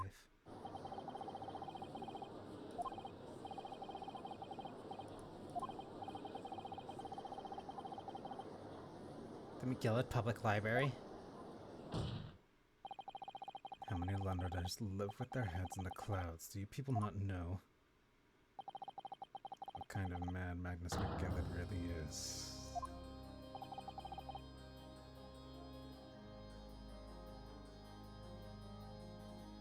This case is about to get a lot worse. The philanthropist Magnus McGillett has had enough wealth to purchase the entire city he claims to value so highly. But where did all that wealth come from? Your client is a Shylock, sir, and one with the very darkest of souls. McGillett lends money to at extraordinary rates of interest, so his victims have no hope of repaying them. When they default, he takes possessions of everything they own. He is the vulture that preys on the weak.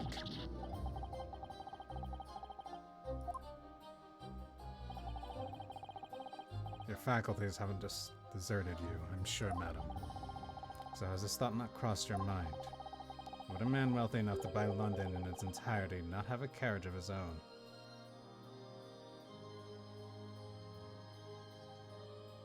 That's a very good point. Why would you take public transit?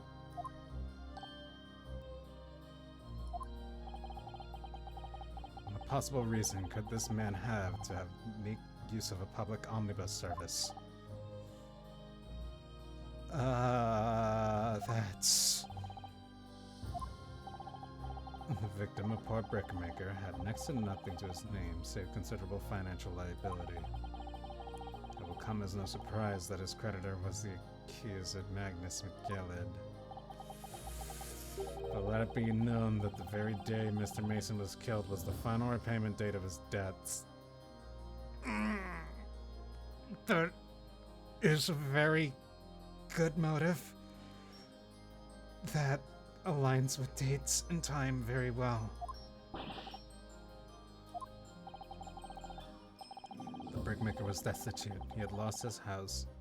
He had not a shilling in which to repay his debts. And in the end, this pitiful soul had the very last thing he owned taken from him, his life.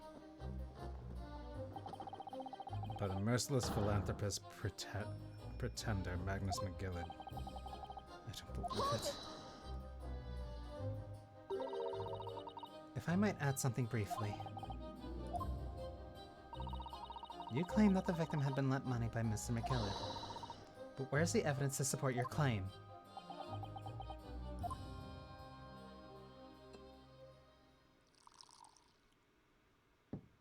You can't do that in the Why are you? Pray forgive the discourtesy of filling my hollow chalice in a court of law. Why is it hollowed?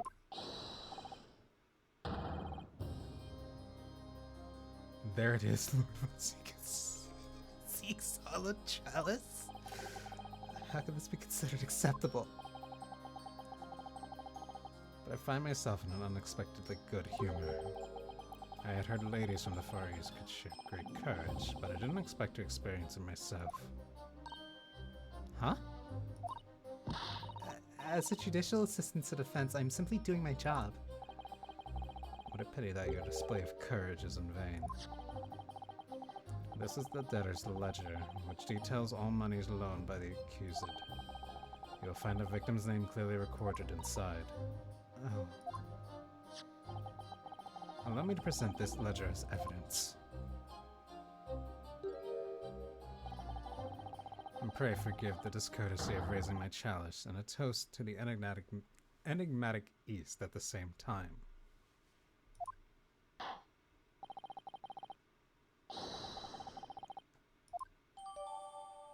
A catalog of people who have borrowed the money from the defendant at a high rate of interest includes the victim who owned 20 guineas.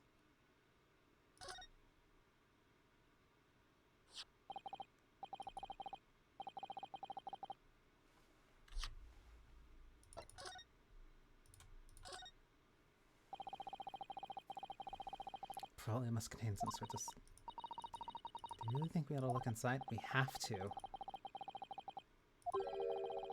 Apart from my great detective friend, perhaps. Actually, I wonder... Are you sure you will not find Mr. Schultz's name inside? Well, let's see what we find.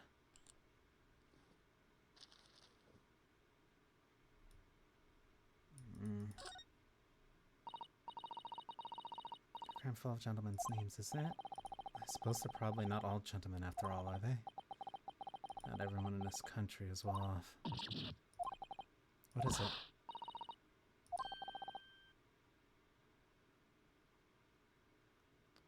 Bruce Fairplay.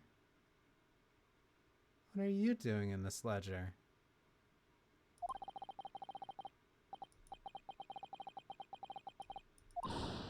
Bruce Fairplay, the witness testifying at this very moment. He borrowed... Huh?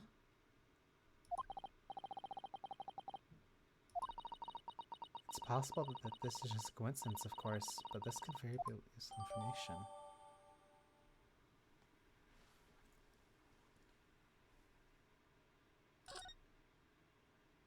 Huh.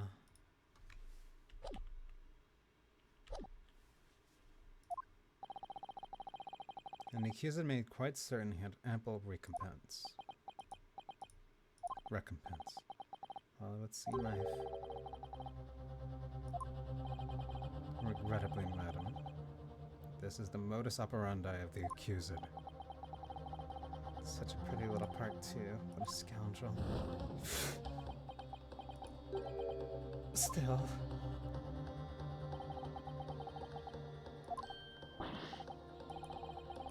Let's think about this a little bit more.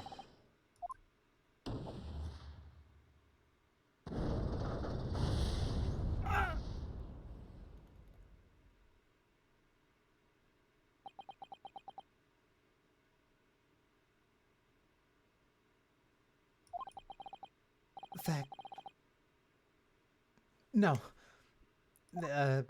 If it's judged between two parties.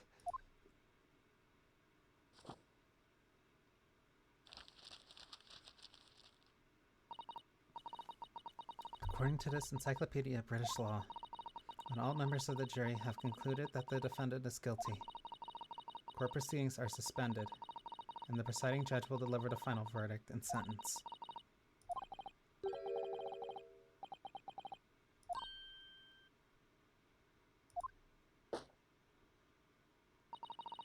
There's a footnote, though. A footnote? However, the defense... Subtle, please keep reading. Please keep reading.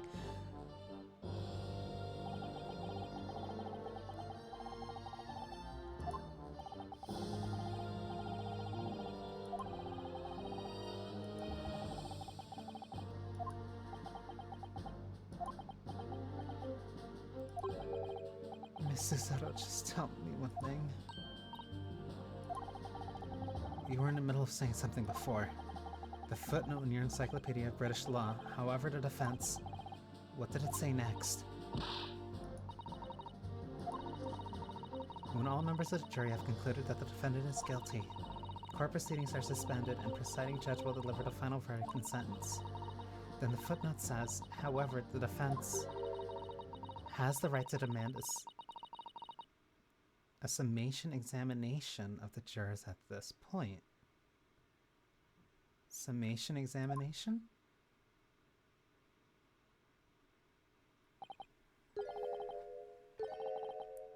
Objection! The summation examination. From which century has that tome you have there been resurrected? Judging from the binding, I would say that book is at least 50 years old. Any modern text on British law wouldn't even give such an antiquated procedure a mention. It's a relic, long forgotten and certainly no longer practiced. So you're out of luck. Oh. What even is it, Miss Susato? The so-called summation examination.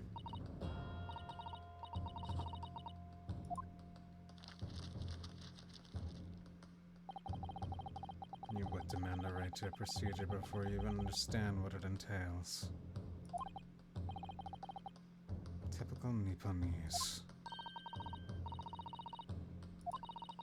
It seems that under this procedure, we will be able to appeal to the members of the jury. To do what exactly? Appeal to them to change their leaning and reverse their decisions. And it says here that, if successful, the proceedings of the trial must be resumed.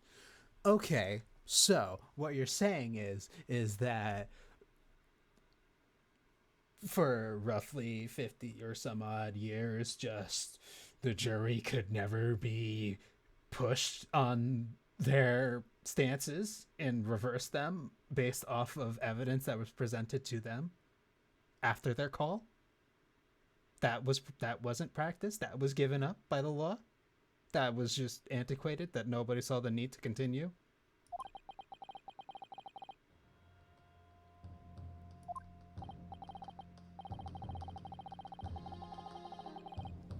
In times gone by, barristers would use the summation examination to attempt to influence the jury's decision. But that procedure became something of a formality with no practical benefit, really, so rather... What do you mean? There's no... It's a formality with no practical benefit. The ability to reverse a jury's decision is a formality?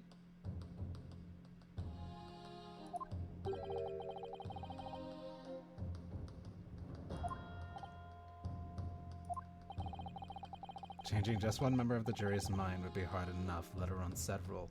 That's why you still give them the option! No self-respecting defense barrister would even assert his right to try in this day and age. Why would the defense not attempt to sway the jury's decision? The first one to make a valid point and then get the jury's decision to lean their way, that's the right way to do law?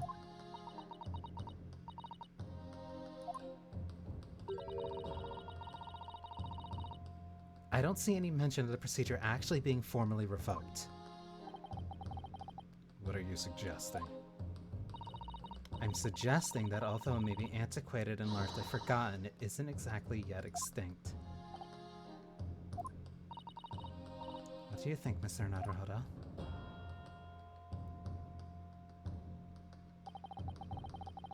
A summation examination, our last possible option. Do we assert our right to carry it out or admit defeat?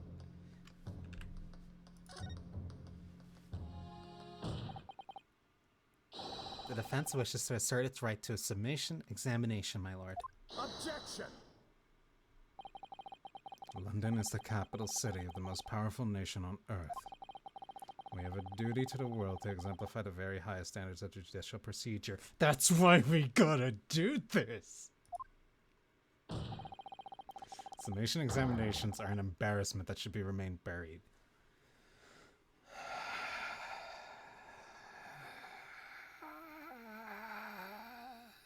I really like how a lot of people kept saying that like Ace Attorney lost its scathing criticism of the judicial practice, considering how this is the most modern, one of the more modern entries. And the first thing that immediately happens is somebody in the prosecution saying the defense shouldn't get the right to change what the jury thinks. Objection! But it's our right. But if it's our right, it's our right. I believe it could be proved vital in this trial. It doesn't matter if something is a legal formality. You still go through the proceedings because you need to.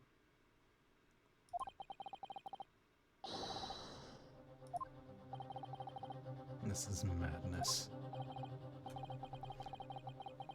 No wonder you didn't have... No wonder why you had an unbreakable streak for so many years. Are you and the remainder of the jury ready?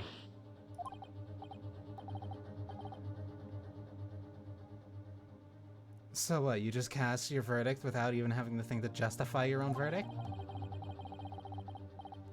There's no mention of this in the letter I received. You see? Oh, so you did. So you did. Okay, cool. Cool. All members of the jury will be asked to explain on what grounds they have reached a decision. On what grounds? Yeah, explain yourself. Show your work. You must all justify your decisions and explain why you believe the defendant to be guilty. Well, my lord, you're rather putting us on the spot.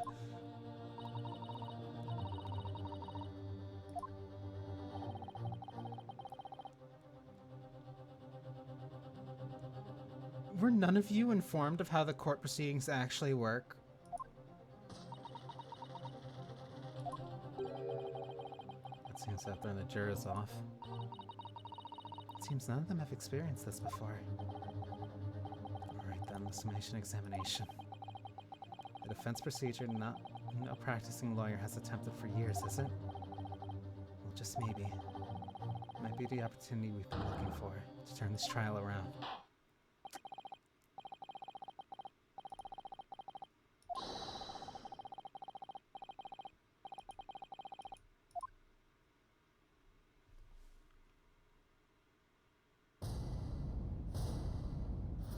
Judicial findings. There was no one else inside the carriage at the time, so it has to have been him. Fair. I trust the driver. He has an excellent memory. It seems 4 passengers with fares totaling 20 pence. I understand what I gotta do now. I gotta find the flaw in the reasoning. He stuck the chap next to him just like this. Brazen, I must say. Absolutely brazen. You are wrong, but you being wrong is what helps me be right.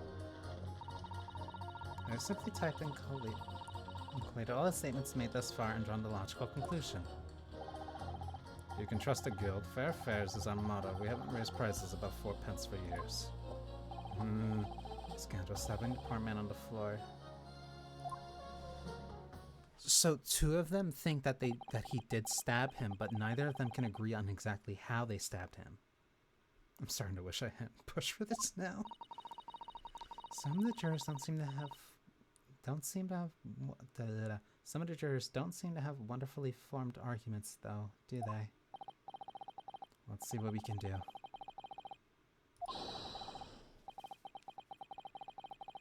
Four times 4 does not equal 20. Yeah.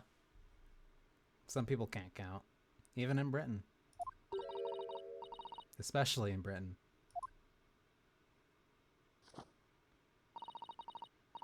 According to my book, that's not quite how it works. Huh?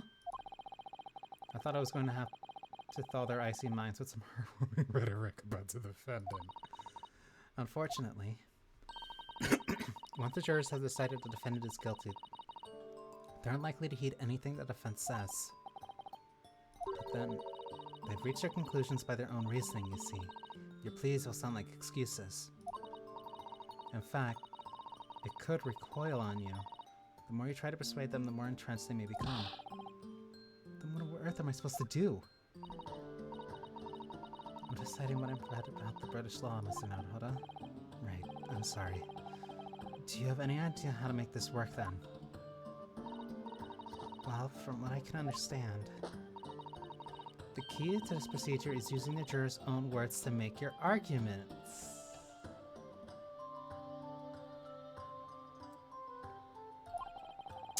What do you mean? Well, the 6 members of the jury are randomly selected members of the public.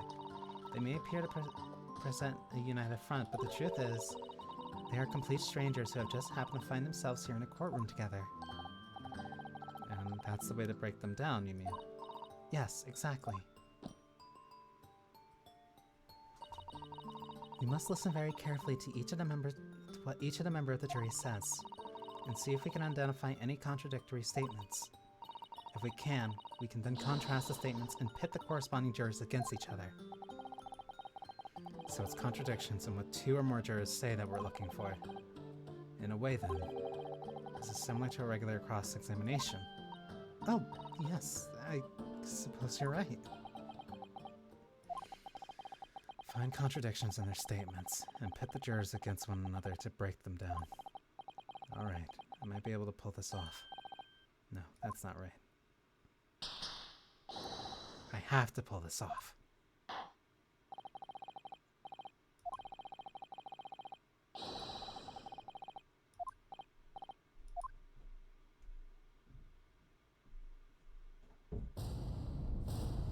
Jury examination. The defense's rebuttal.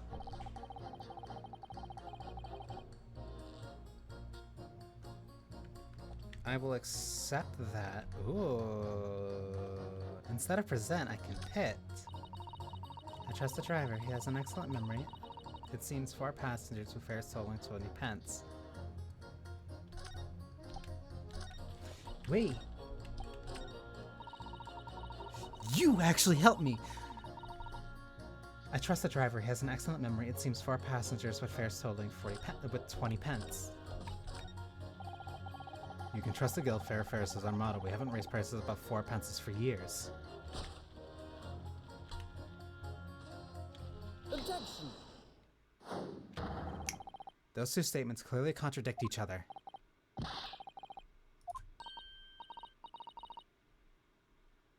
That wasn't even the one that I caught. I swear on Silver Blaze's main name, I haven't the first idea what you're talking about. According to the group testimony we've heard so far, there were 4 passengers on the omnibus on the night in question. According to the coachman, Mr. Babo, he took 20 pence fares. Quite right, I have the precise details detailed neatly here in front of me. And juror number 5 also told us the following. The fare for the omnibus is always 4 pence. That is, a fair and convenient single price, just the way the London's carriages should be operated. But that doesn't add up at all. 4 times 4 is 16, not 20.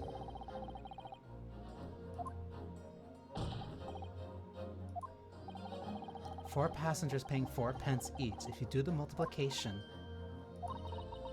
it would be 16 pence. Exactly. As I said, it doesn't add up. The figures are different. By 4 pence, in fact. Or precisely 1 person's fare.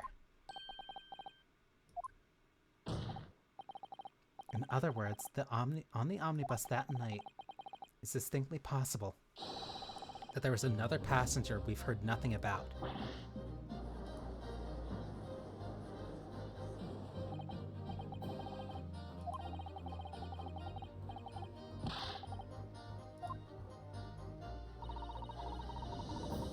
The figures your coachman claims most certainly do not add up. Your watchword, good sir, is a fallacy.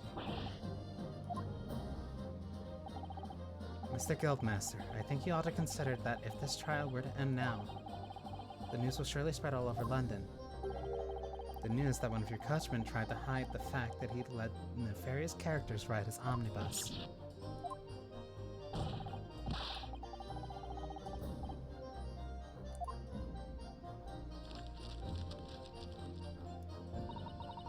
Well, according to my book here, you simply launch a ball of fire into the innocent side on the set of the scales.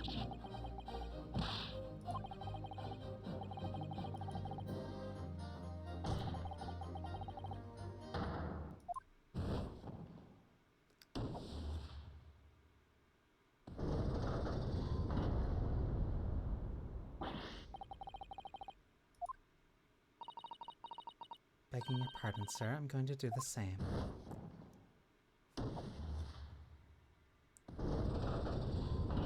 That's 2.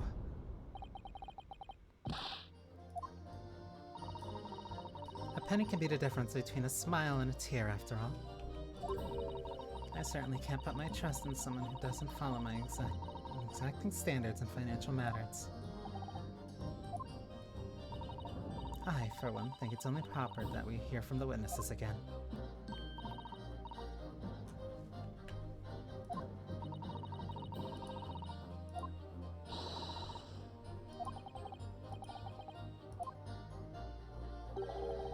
There is something else that's bothering me about a couple of their dissertations.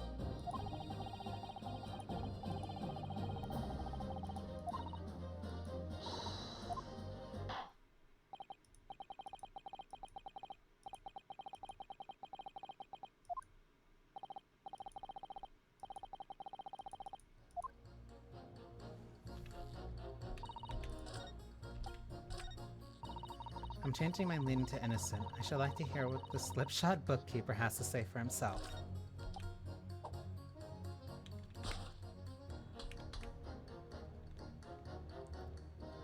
He slapped the check next to him like this, brazenly. I say absolutely brazen. The brows and stabbing the poor man on the floor.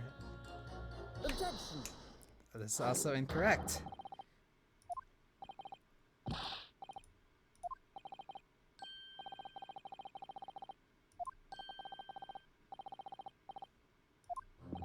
What does contradictory even mean, I ask you? Did you actually say that? What does contradictory even mean, I ask you? Oh, okay, cool. We've heard from more than one witness that they allegedly saw the actual moment when the defendant stabbed the victim. Now, out of curiosity, juror number 3.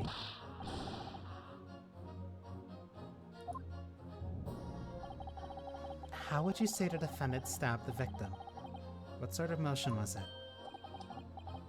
Don't test me, do you? It's like this, stuck in the fellow next to him without even getting up, just like the Prim Banker said. Prim Banker. That was Mr. Fairplay's testimony, quite true. Now then, juror number 6.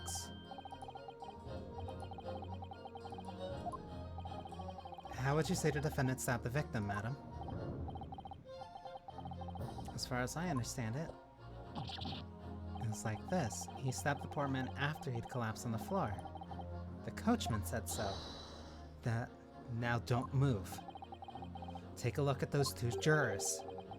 He stuck the fellow next to him without even getting up. And he stabbed the poor man after he collapsed on the floor.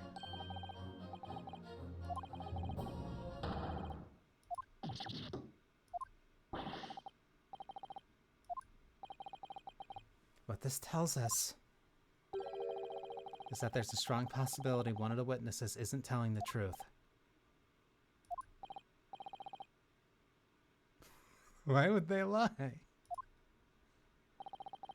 I don't know that yet, but what I do know is that if this trial ends at this point, we may never find out.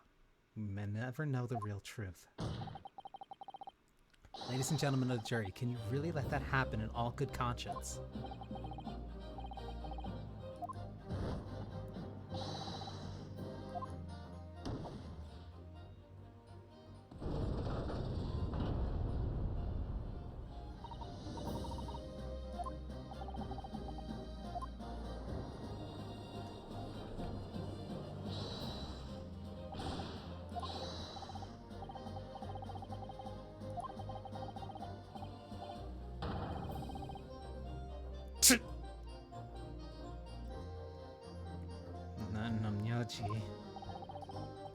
If I could use magic, do you really think I'd be putting myself through all this? Dark jinx? What exactly is the problem? What if the two witnesses have slightly different recollections of events? What of it?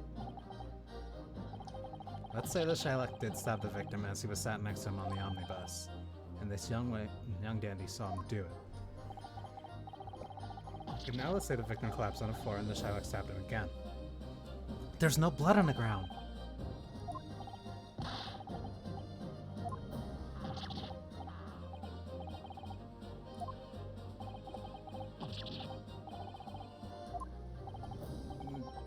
They're ready to kill each other now. But could the foreman of the juror be right? That the two witnesses see different moments of the crime?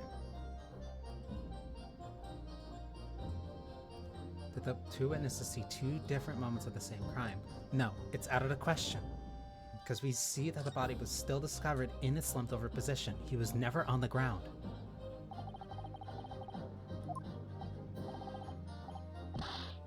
Please stop calling me that. What you're suggesting is impossible. It's out of the question.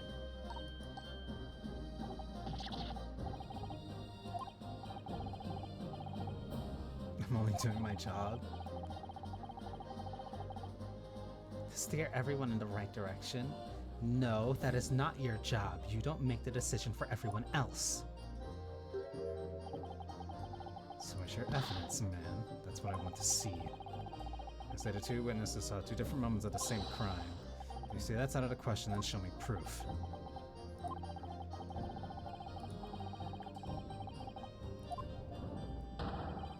Some irrefutable hard evidence, as you wish.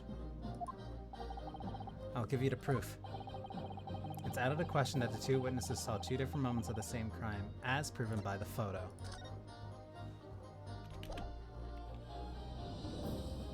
Take that!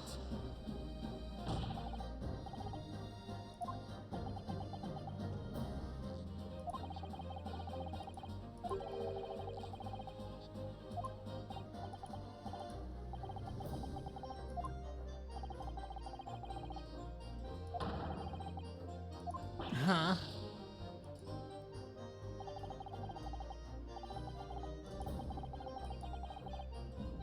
The victim was stabbed 2 times.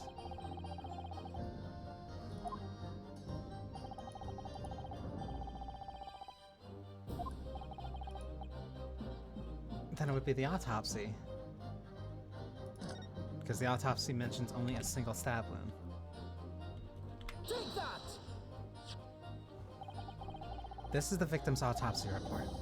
According to what's written here, Mr. Mason was stabbed in the abdomen only once. It's quite simple. The victim was stabbed precisely 1 time. Which means that these witnesses can't possibly have seen it happen 2 different times.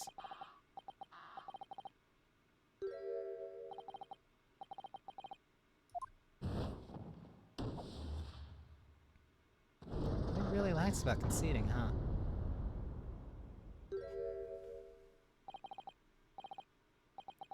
That means 4 jurors are leaning to not guilty. What? You playing at, you dandy fool. Shut your trap. No one deceives me. We had a consensus. I said shut your trap. I know a liar when I see one. And if that chap ever dares to cross the threshold of my shop, I'll take this razor-sharp blade and shave every last hair off his head. Please tell me he's a barber. In a quite remarkable turn of events, the defendant's summation examination has flipped the balance of the scales of justice. The jurors now stand 2 for guilty and 4 for not guilty. Accordingly, there is no longer a large enough majority among the jury for me to adjudicate, and the trial must continue. I hereby ask the defense, prosecution, and witness to return to their places, and I call upon all of you to continue to pursue the truth.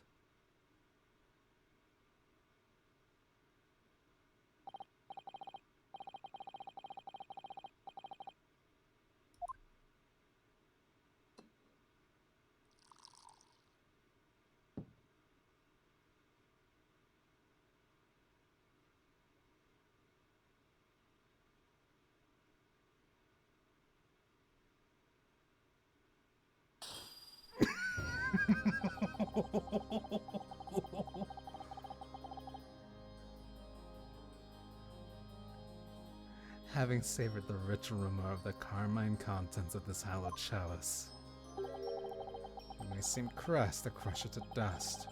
Pray forgive the discourtesy. Is it cold in here, or is it just me? As your antiquated tome no doubt says, the prosecution may not speak during the summation examination. Good. So I honored a deathly silence and listened to the charade. It seems I overestimated the intelligence of the jury. Well, no matter. There is nothing so hard to prove as self-evident truth, it would seem. No, why else would we grace the courtroom with our presence after all? So, let us proceed to the next round of battle. You're getting serious now, huh?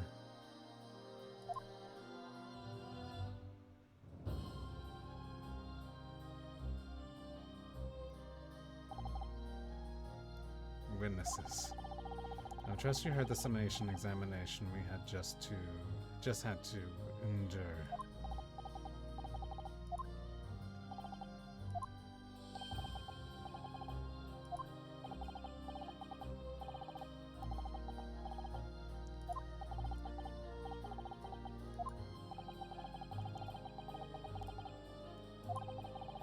You're attempting to veil the presence of a fifth passenger on your omnibus. You will be found guilty of perjury.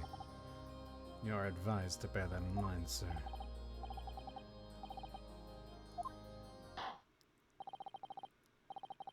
I hereby call upon you to testify before the court again. You will explain the various misgivings brought to our attention by the defense's summation examination.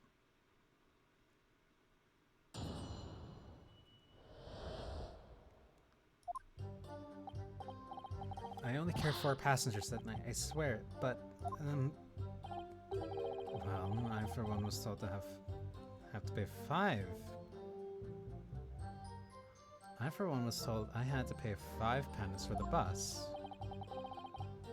He fiddled us on the fare, he did, and then I saw the blood-curdling sight as well. That's all too much.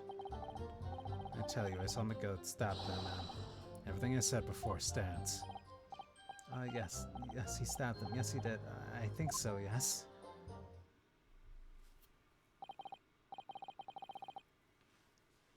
Counsel, make sense of this for me, please. The phantom fifth passenger conjured into existence by my learned Eastern friend never existed. The confusion has arisen from the coachman's sly little...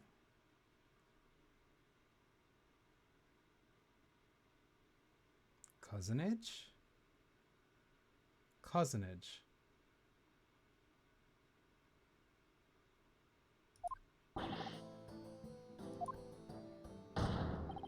Beppo, explain yourself. The guild's fare is 4 pence across the board. You know that. Am I to understand that you've been overcharging our passengers by a penny a fare? It's so cold and the last run of the day is always half empty. You have been this honest, coachman? You're a disgrace, Beppo. Your selfish actions have brought dishonor on the entire guild. If I may, sir, I had to pay 10 pence on the bus just last week. Huh? 4 passengers at 5 pence each. Yes, 20 pence.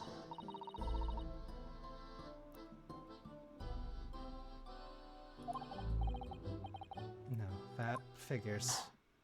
Yeah, so everyone was charged 5.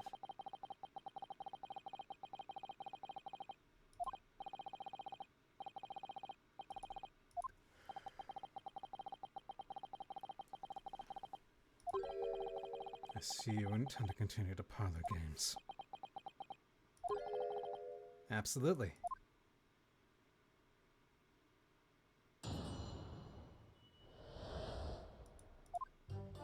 So I don't need to grill him on the money.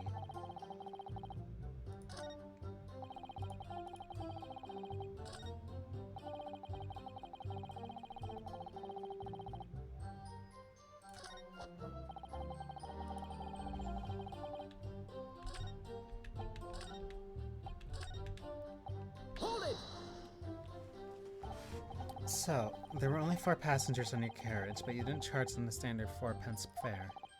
Is that right?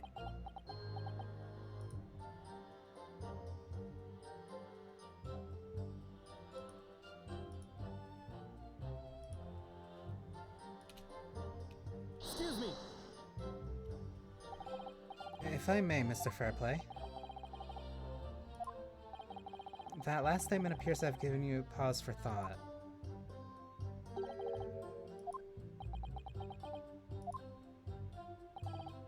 By the way, you always seem to be looking to the side, one way or another. Do you have some affliction? Not really. He's not really willing to say anything, it seems.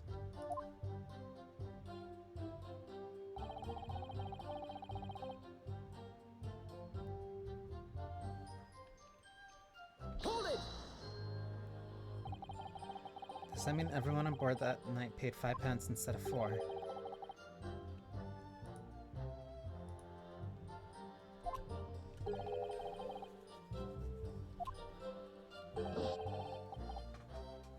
The 5 pence across the board. It's not something to be proud of. The so-called discrepancy, my learned friend identified was nothing of the sort. Much like that phantom killer you so desperately needed, it's gone. Dead and buried. I'd have been happy if it had ever existed. I'd have been happy if it had ever existed in the first place.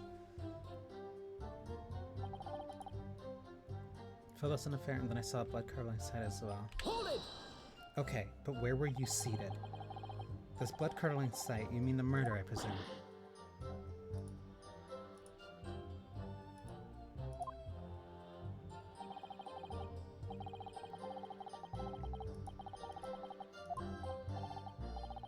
Well, not exactly, sir. I mean, I didn't actually see the exact moment the gent was stabbed. We have another witness who did, however. The banker has already testified to it. But first, I didn't actually see the point at which the victim was killed. That may turn out to be very significant.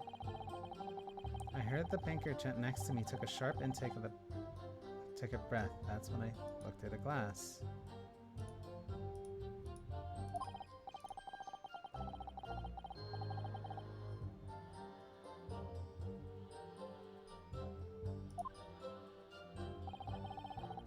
Every time I see a knife now, I can't help screaming, even when I'm eating.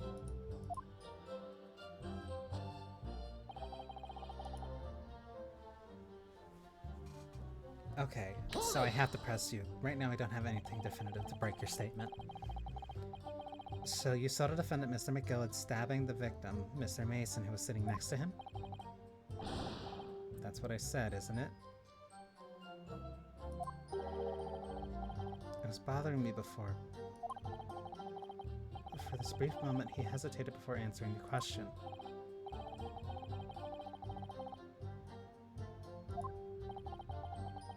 There's been much talk of a 5th passenger, but as yet, 0 evidence. But we're wasting time here. It's all black and white. The man's guilty. Something about Mr. Fairplay's testimony just jars with me. I wish I could work out what it was.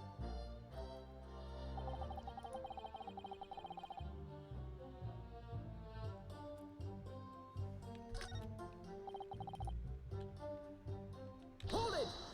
There's something specific that I'm missing.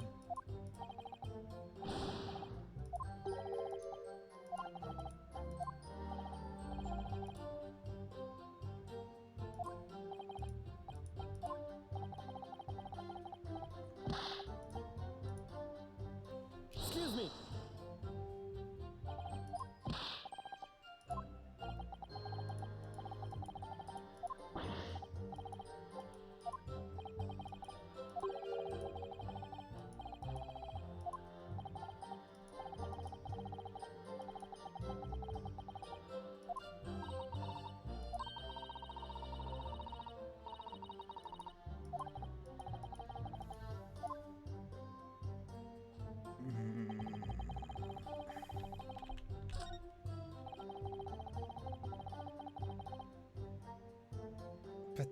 did you?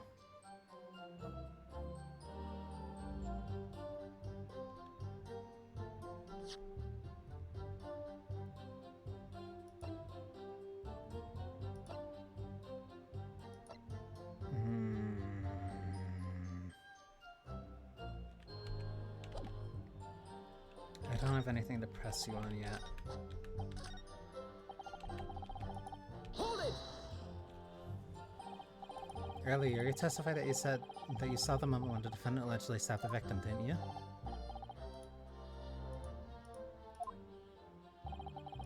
You said that the victim was on the floor and described the assailant holding a knife in an ice pick grip.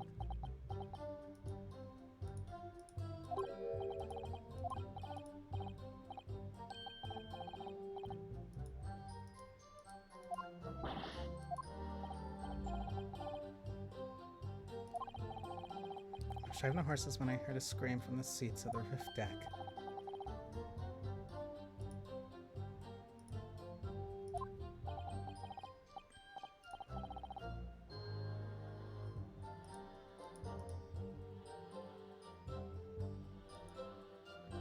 That's when I turned around, yes, I saw it through the skylight. You wouldn't have been able to see it through the skylight.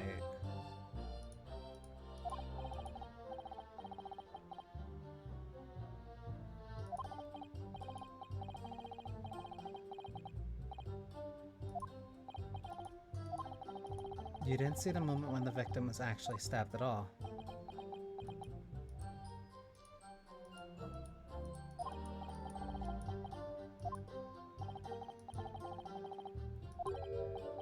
No, I suppose I didn't actually see the precise moment of the stabbing. Ruth!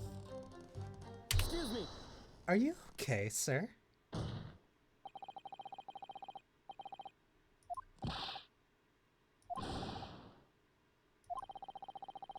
You didn't really see the exact moment the fellow was stabbed. What are the chances of that? Huh? Are you asking me or telling me?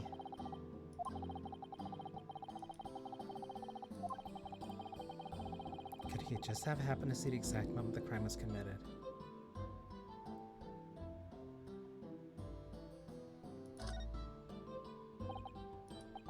Well, it is a little hard to believe, certainly.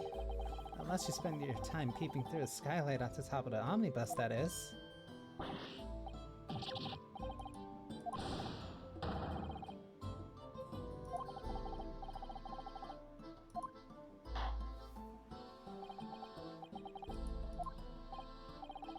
Excuse me, I was a little hot on the collar there, my lord. I would ask you to supplement your testimony with a clear statement about what exactly you saw.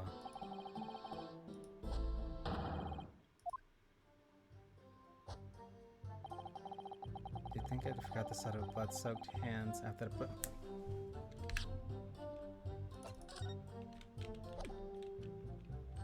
Objection! blood-soaked hands. Huh. Curious, wouldn't that be? Well, I admit that soaked might be laying it on a little thick, but anyway, there was definitely blood all over them. Both of them were covered in it. Well, I'm very sorry to disagree, Mr. Fairplay, but that's more than a little peculiar. Here are the gloves worn by the defendant, Mr. McGillen, on the night in question. And there certainly does appear to be a sizable dark color stain there. But, as I'm sure you can clearly see, it's only on the right-hand glove. You shouldn't be eating that. In short, Mr. Fairplay, your testimony is inconsistent.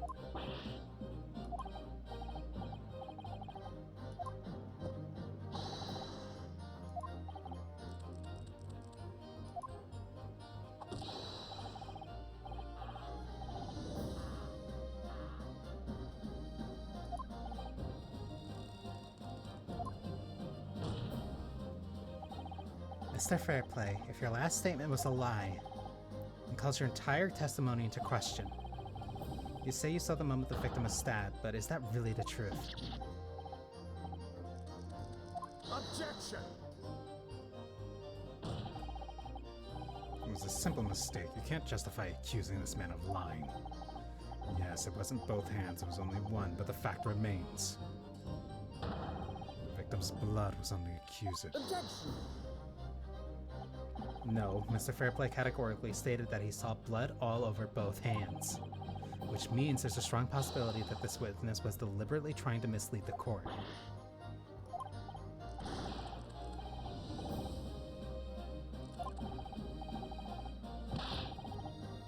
Gutter snipe? He's claiming to have no reason to lie. But is that really the case?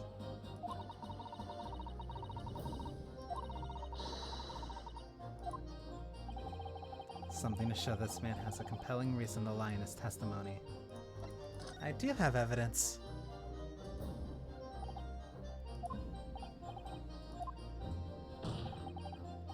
The defense is ready to present evidence.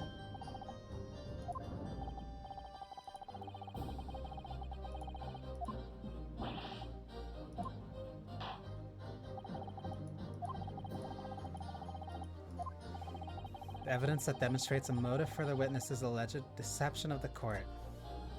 Among the defendant's list of debtors is Bruce Fairplay, who would have been due to repay his loan imminently. Take that! This is the list of the debtors who owe money to Mr. McGillard. Yes, a list of innocent victims crippled by the accuser's extortion. The point is, among the names of these debtors is your name, Mr. Bruce Fairplay.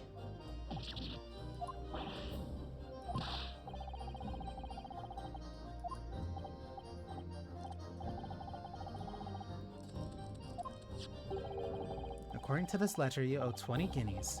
Not an inconsiderable sum of money, wouldn't you say?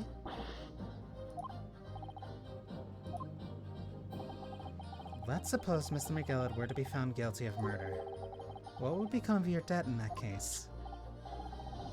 These documents state that the loan agreement is forged between two individual parties. Therefore, were the creditor, the defendant here, to be sentenced to capital punishment, all outstanding debts were to be owed to him would be annulled. They would cease to exist.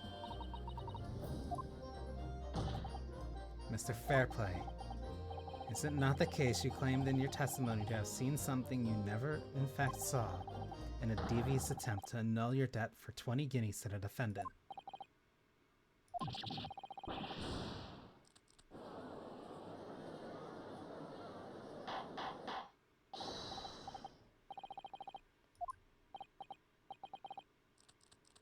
My lord.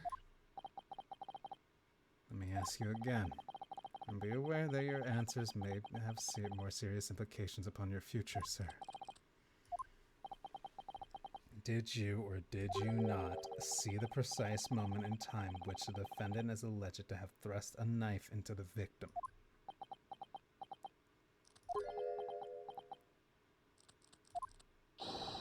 Your silence speaks volumes. You did not tell the truth in your testimony.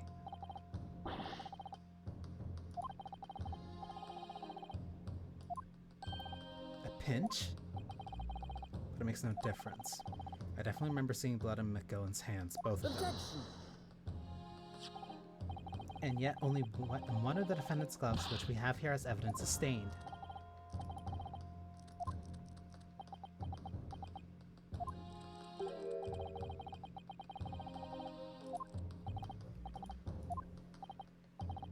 Well, the thing is, I think I remember seeing it myself as it happens. Seeing what? The blood, sir, on the assailant's hands. I think, yes. I'm almost certain that was on both of his hands, not just one.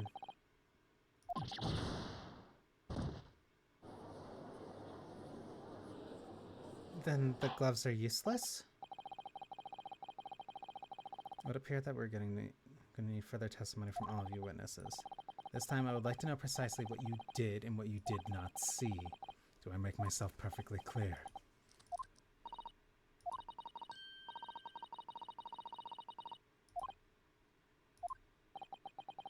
I finally have a chance to turn things around here.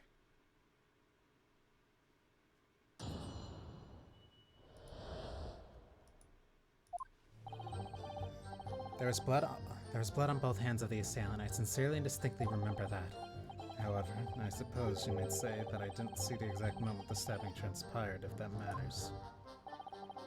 I remember seeing the knife, and I remember seeing both of the attacker's hands with blood on them. I didn't actually see anything myself, no, not until I heard the scream. Anyway, the fact remains. There can't have been anyone else inside the carriage, or we would have all seen. No, not necessarily.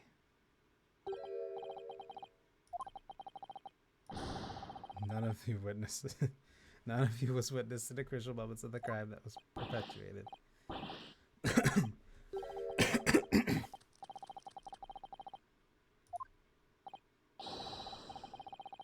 That much incriminating evidence is tantamount in saying something to it. That's really not what a testimony is about. The victim's fresh blood is clearly visible on the seat, corroborating the witness's account. In other words, there's no substantial nor insignificant change in the facts of the case. That's not entirely true. Sure, the bloodstain is still there, but still nobody had vision of the seat under the person in the back.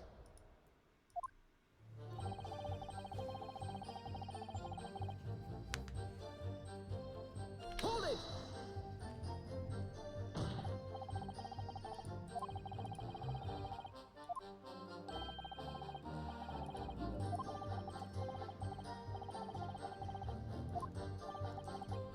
He defiant, even in the face of hard evidence. He's steadfastly refusing to admit that he might be mistaken about what he saw, but why?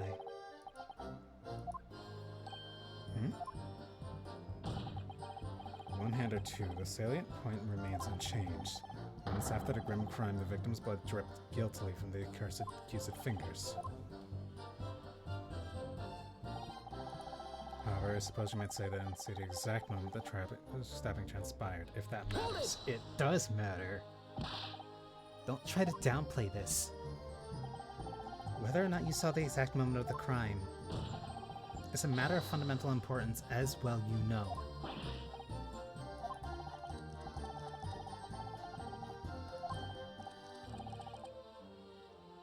I was trying to save us all some time.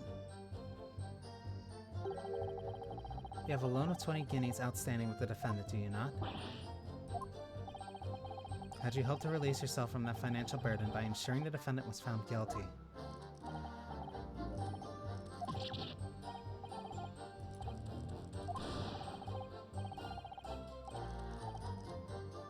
Back the wrong horse to the Derby. Let's go it all back. There's a fixture this weekend. That's a sure thing. Sure. I'm a banker. No one bats an eye if I borrow a little spending money for the weekend. They do. Oh, they care a lot. I think you may have revealed rather more about your character than you bargained for, sir. This witness's scruples are not on trial here. Proceed to the next witness. Is that really how it's supposed to work?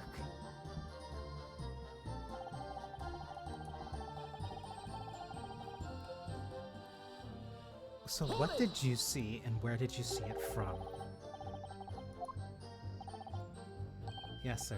I mean, I know what you're going to say. Only one of Miss McGillen's gloves has any signs of blood on it. That's right. The thing is, as far as I remember, sir, when I looked down and saw Miss McGill sitting beside the other fellow, I don't believe he was wearing any gloves, sir. Did you see his ring? That's correct, sir, and I saw the blood on both of his bare hands quite clearly.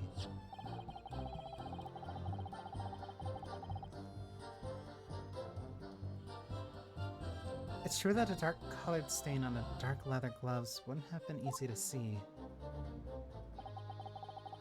I should point out that the police officer who operated the accused on the night in question reported that there were no traces of blood on Mr. McGillen's gloved hands. There wasn't blood on his hands.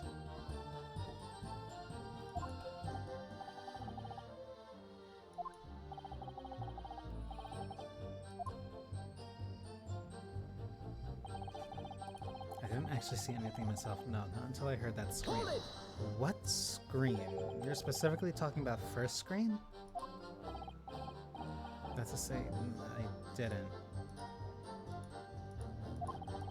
Very sorry about what I said before, sir. Very sorry. It was very wrong of me to make up stories and say I saw him stabbing the man.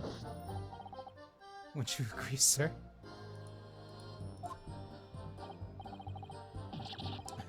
I know what you're insinuating, but I certainly wasn't making up stories. Still, to say you saw nothing isn't right either, is it? Mr. Beppo, you're driving your horses. At the very least, you must have enjoyed a good view of London streets, no?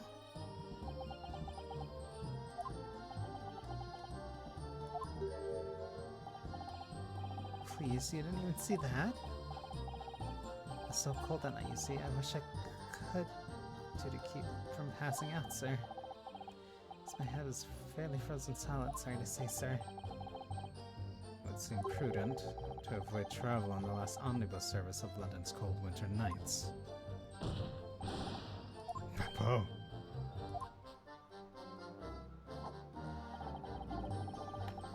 There can't have been anyone else in a carriage, or we all would have seen. That is incorrect, but I do not believe I can distinctly place the evidence as to why that is incorrect. At least not yet, but I know that that statement is faulty. And everything you saw of the incident was through the skylight of the roof, on the roof of the omnibus. That's right. It was fiercely cold that night, but the glass wasn't frosted over. I remember I was shivering, it was so bitter. Which rather begs the question of why the pair of you were sitting on the roof deck in the first place.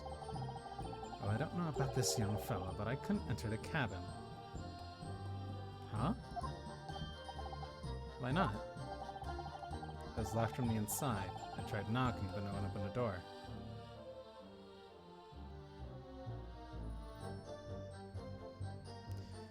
You knew that there were two people inside the omnibus. You could tell from up there.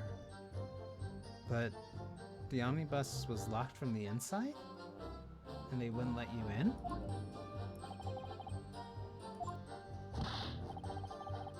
It's a public service, for pity's sake. That's not what I call fair play. Yes, I had exactly the same experience. I tried knocking, but the gent inside just gestured at me to clear off. So I had no choice but to climb up the roof deck and look down longingly into the warm cabin below. Well, I can assure you I wasn't just looking down, I was glaring long and hard. And that's precisely why I can tell you with absolute confidence that if there was anyone else in that cabin, I would have noticed. Unequivocal, I would say. I'm not sure about those two witnesses. Could they really have seen everything inside the cabin through the skylight? They might not have been able to. Allow me to confirm one thing, Mr. Fairplay. You were riding this omnibus and witnessed the events in the cabin through the skylight and the floor in the upper decks, isn't that right? That's right, yes. In that case, there's a portion of the cabin interior that would have been out of sight from you. Obviously, at this stage, we can't say for sure. But the possibility cannot be denied that at the time of the incident, there could have been another passenger in the enclosed cabin of the omnibus. Objection! Enough hypothetical meandering, my Nipponese friend. The prosecution demands that you substantiate your claims. After all, the scene of the crime is here, in the flesh. That's fair. You will identify the area in the cross-examination plan of the omnibus. Where exactly in the omnibus are you suggesting that there's a potential extra passenger could have been situated?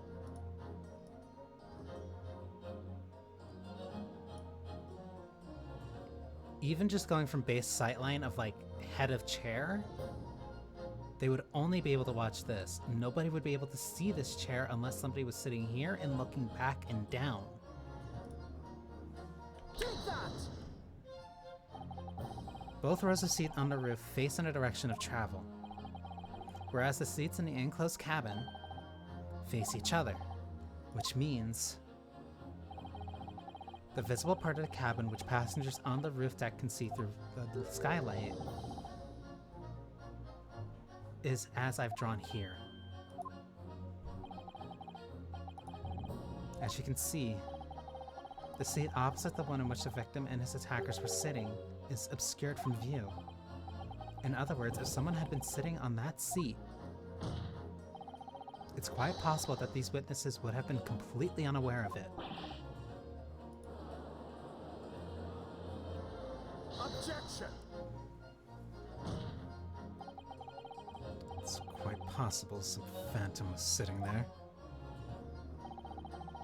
You Nipponese have a foreboding habit of obscuring the truth with ambiguity. That's not a Japanese thing. Not specifically a Japanese thing. I concur with the prosecution's rejoinder. In a British court of law, evidence is paramount. I cannot entertain this conjecture, counsel. That is, unless you're able to put a name to this mysterious passenger to whom you allude.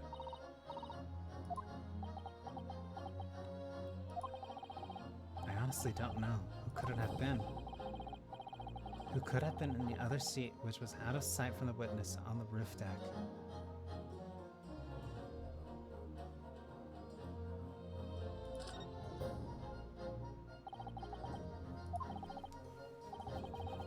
The defense would like to put forward a name.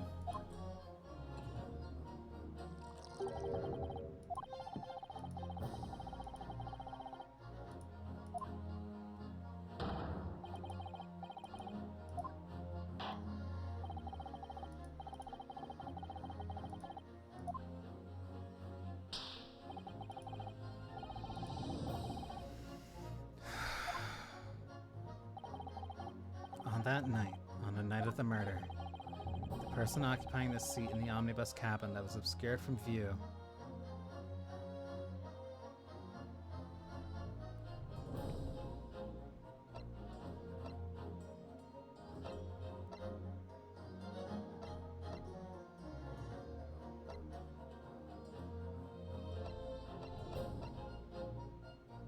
you were driving, you were a victim. You were watching from above. You saw two people sitting. If you are certain that you could recognize who it was, my only assumption is that it had to be Magnus.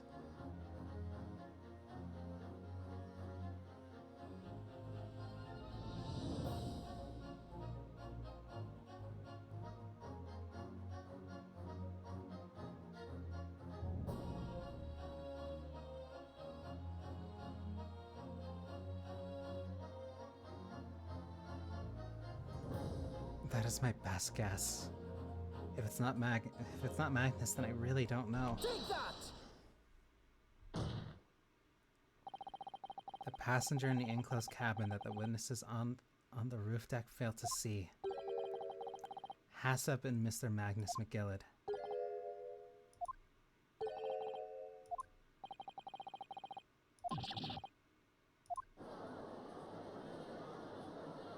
Objection!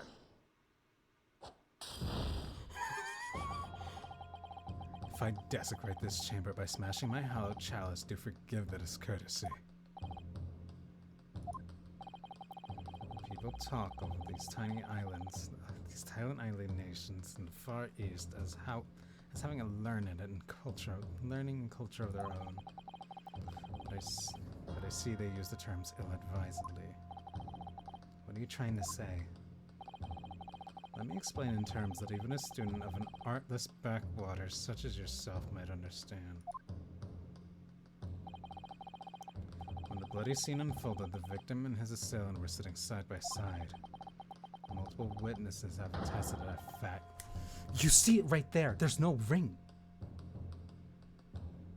Multiple witnesses have attested to the fact that it is that it's very premise on which this case was built. In that flashback, even if it's not completely accurate, you can see that there's no ring and there's no glove.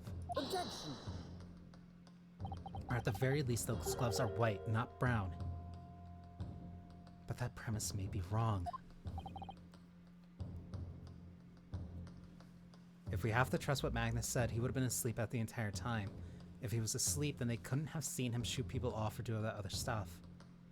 If they did see what actually happened and could confirm that there was somebody sitting next to him, Magnus had to be the one that was actually sitting on the part that couldn't be seen. If the victim really was sitting beside Mr. McGillid... That wasn't Greg. If the victim really was sitting beside Mr. McGillid, it creates an inconsistency that can't be reconciled in any way. The defendant's gloves, my lord. Both witnesses made the same testimony. They claimed that there was blood on both hands of the person sitting next to the victim. Objection! Yet we know the truth to be otherwise. Only one glove bears the goy remains. Exactly. That's the problem. Even in the face of irrefutable evidence, both witnesses have maintained their stance. So their testimony remains unchanged. Exactly. They both adamantly swear that they clearly remember seeing blood on both hands of the assailant. In short, their memory of events is correct, and their testimony reveals the truth. It was somebody else sitting beside the victim that night, a third party we have yet to identify. And the victim's blood was on that passenger's hands, both of them. And who was this third party? Obviously, the true culprit.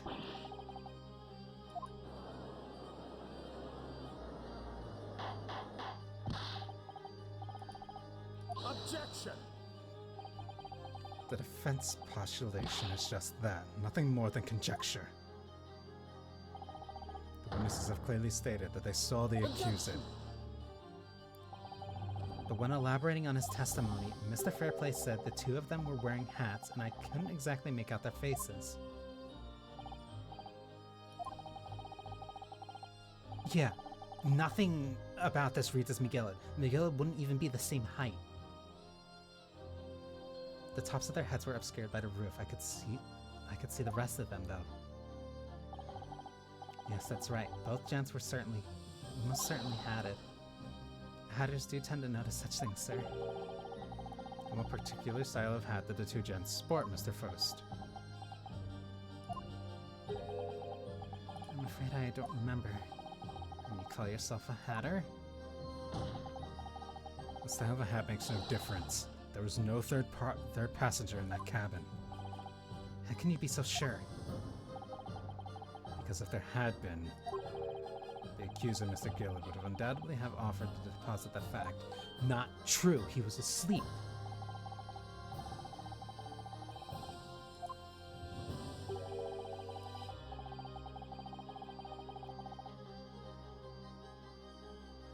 Wait. If McGillett did get in, see that guy, but still slept when in the cabin... So, what matters here is the order of operation. What matters is who got into the cabin in what order.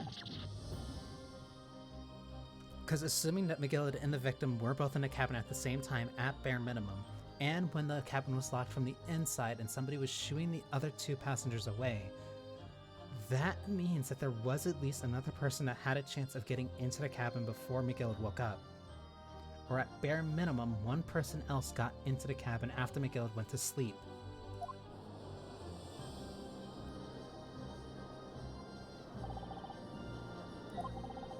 If there was another person traveling in the enclosed cabin of the omnibus, it's inconceivable that Mr. McGillett would have been unaware of it. There's clearly a simple solution to this problem. Bring the accuser, Mr. Gillett, to the stand. I'll let you say you counsel. The prosecution objects, my lord. On what grounds? As a suspect, he will already have made a full statement to the police. But what if there's some reason why he's unable to speak freely? Mr. McGillett is no uneducated ruffian. If it indeed turns out that a man has been withholding information, You can be sure that will be the most deliberate, will have been the most deliberate act. Okay, so your argument is that even if bringing him in, if he even states that he didn't see the other person, that's not evidence in favor or against him, especially if he's the one on trial. That gives him more reason to lie. Henceforth, we should aim to solve this without bringing in McGillard, because he's effectively worthless here, at least as a testimony. That is his argument.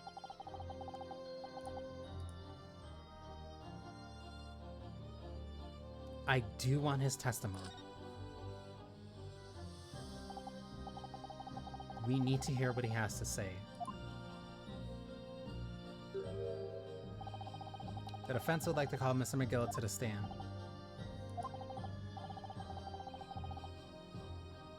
It has to be like McGilded, not McGillard. In that case, I would like to hear the opinion of the jury.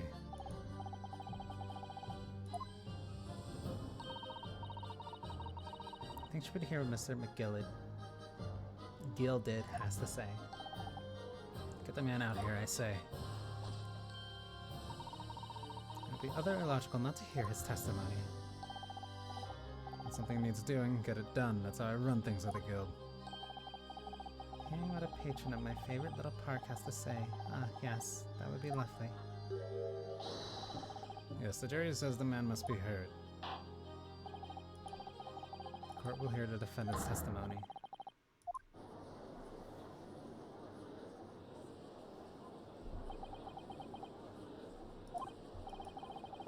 And then maybe what actually happened that night finally become clear.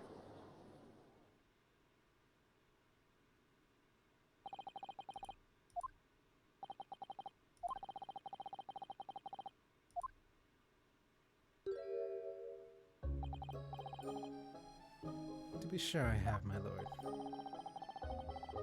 There are now two matters of which the court desires to hear from you. The first is whether or not there was a third party with you in the omnibus cabin as proposed by the defense. The second is that if such a person was indeed present, why did you conceal that fact from the police?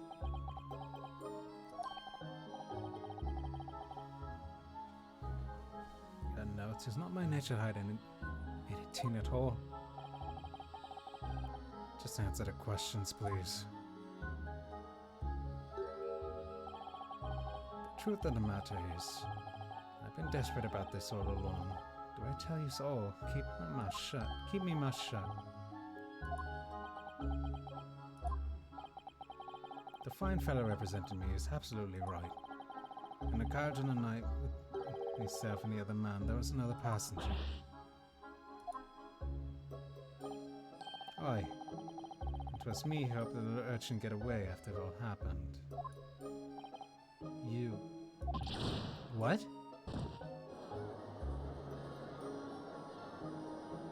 Please explain yourself.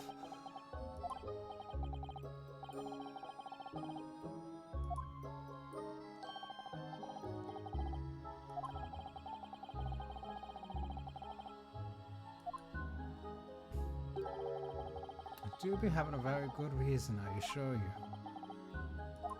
Which was, well, the little child was just in the wrong place at the wrong time, and not in any way involved, you see. A kid? If the police had known that the wee one was there, they'd have assumed she'd done it. They would hold her into a courtroom just like myself. I was only trying to spare her that. Young hearts and young minds so easily damaged me, Lord.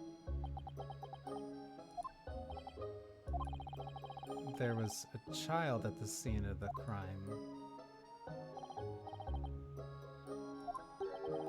You don't know? Aye, well, the wee thing just happened to be there in the carriage that night. I never saw her before or since. We have absolutely no reason to believe this man. The prosecution calls for the witness's statements to be disregarded by the court. You know, I would be surprised If the urchin isn't here in this courtroom as we speak, listening to the proceedings. What?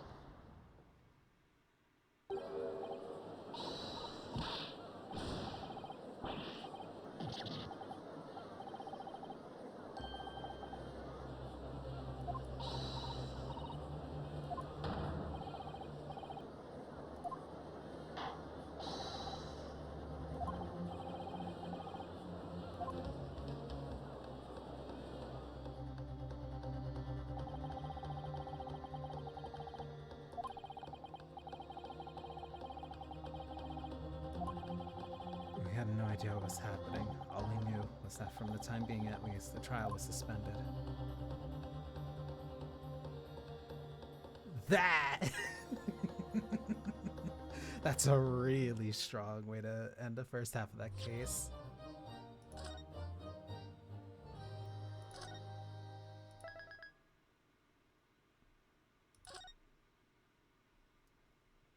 Oh, I'm at part 3? Okay.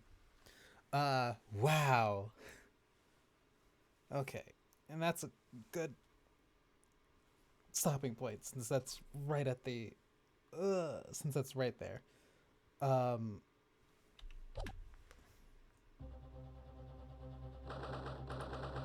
Yeah, I don't want to continue.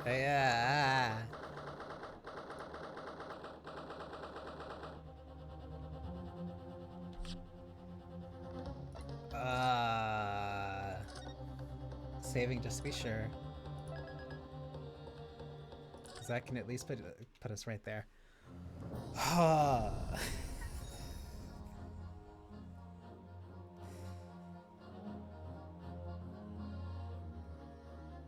I can't steamroll right through this, but that was really fun. I'm really invested right now.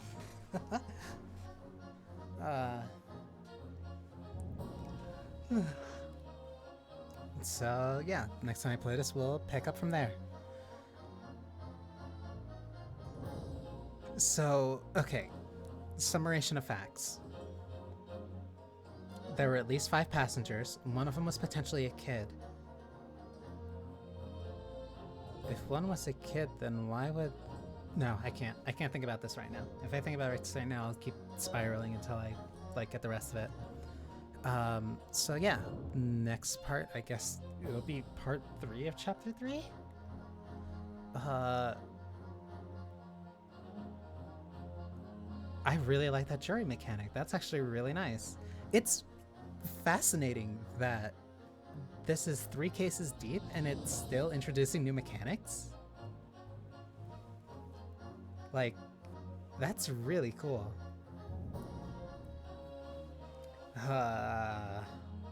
But I will hold off for right now. Thank you all for spending time with me. I hope you had a wonderful... I don't know how I keep messing up my own outro every time, but thank you for spending time with me. I hope you enjoyed yourselves, and I hope you have a wonderful rest of your night. Or day, or tomorrow, as whatever. Have a wonderful...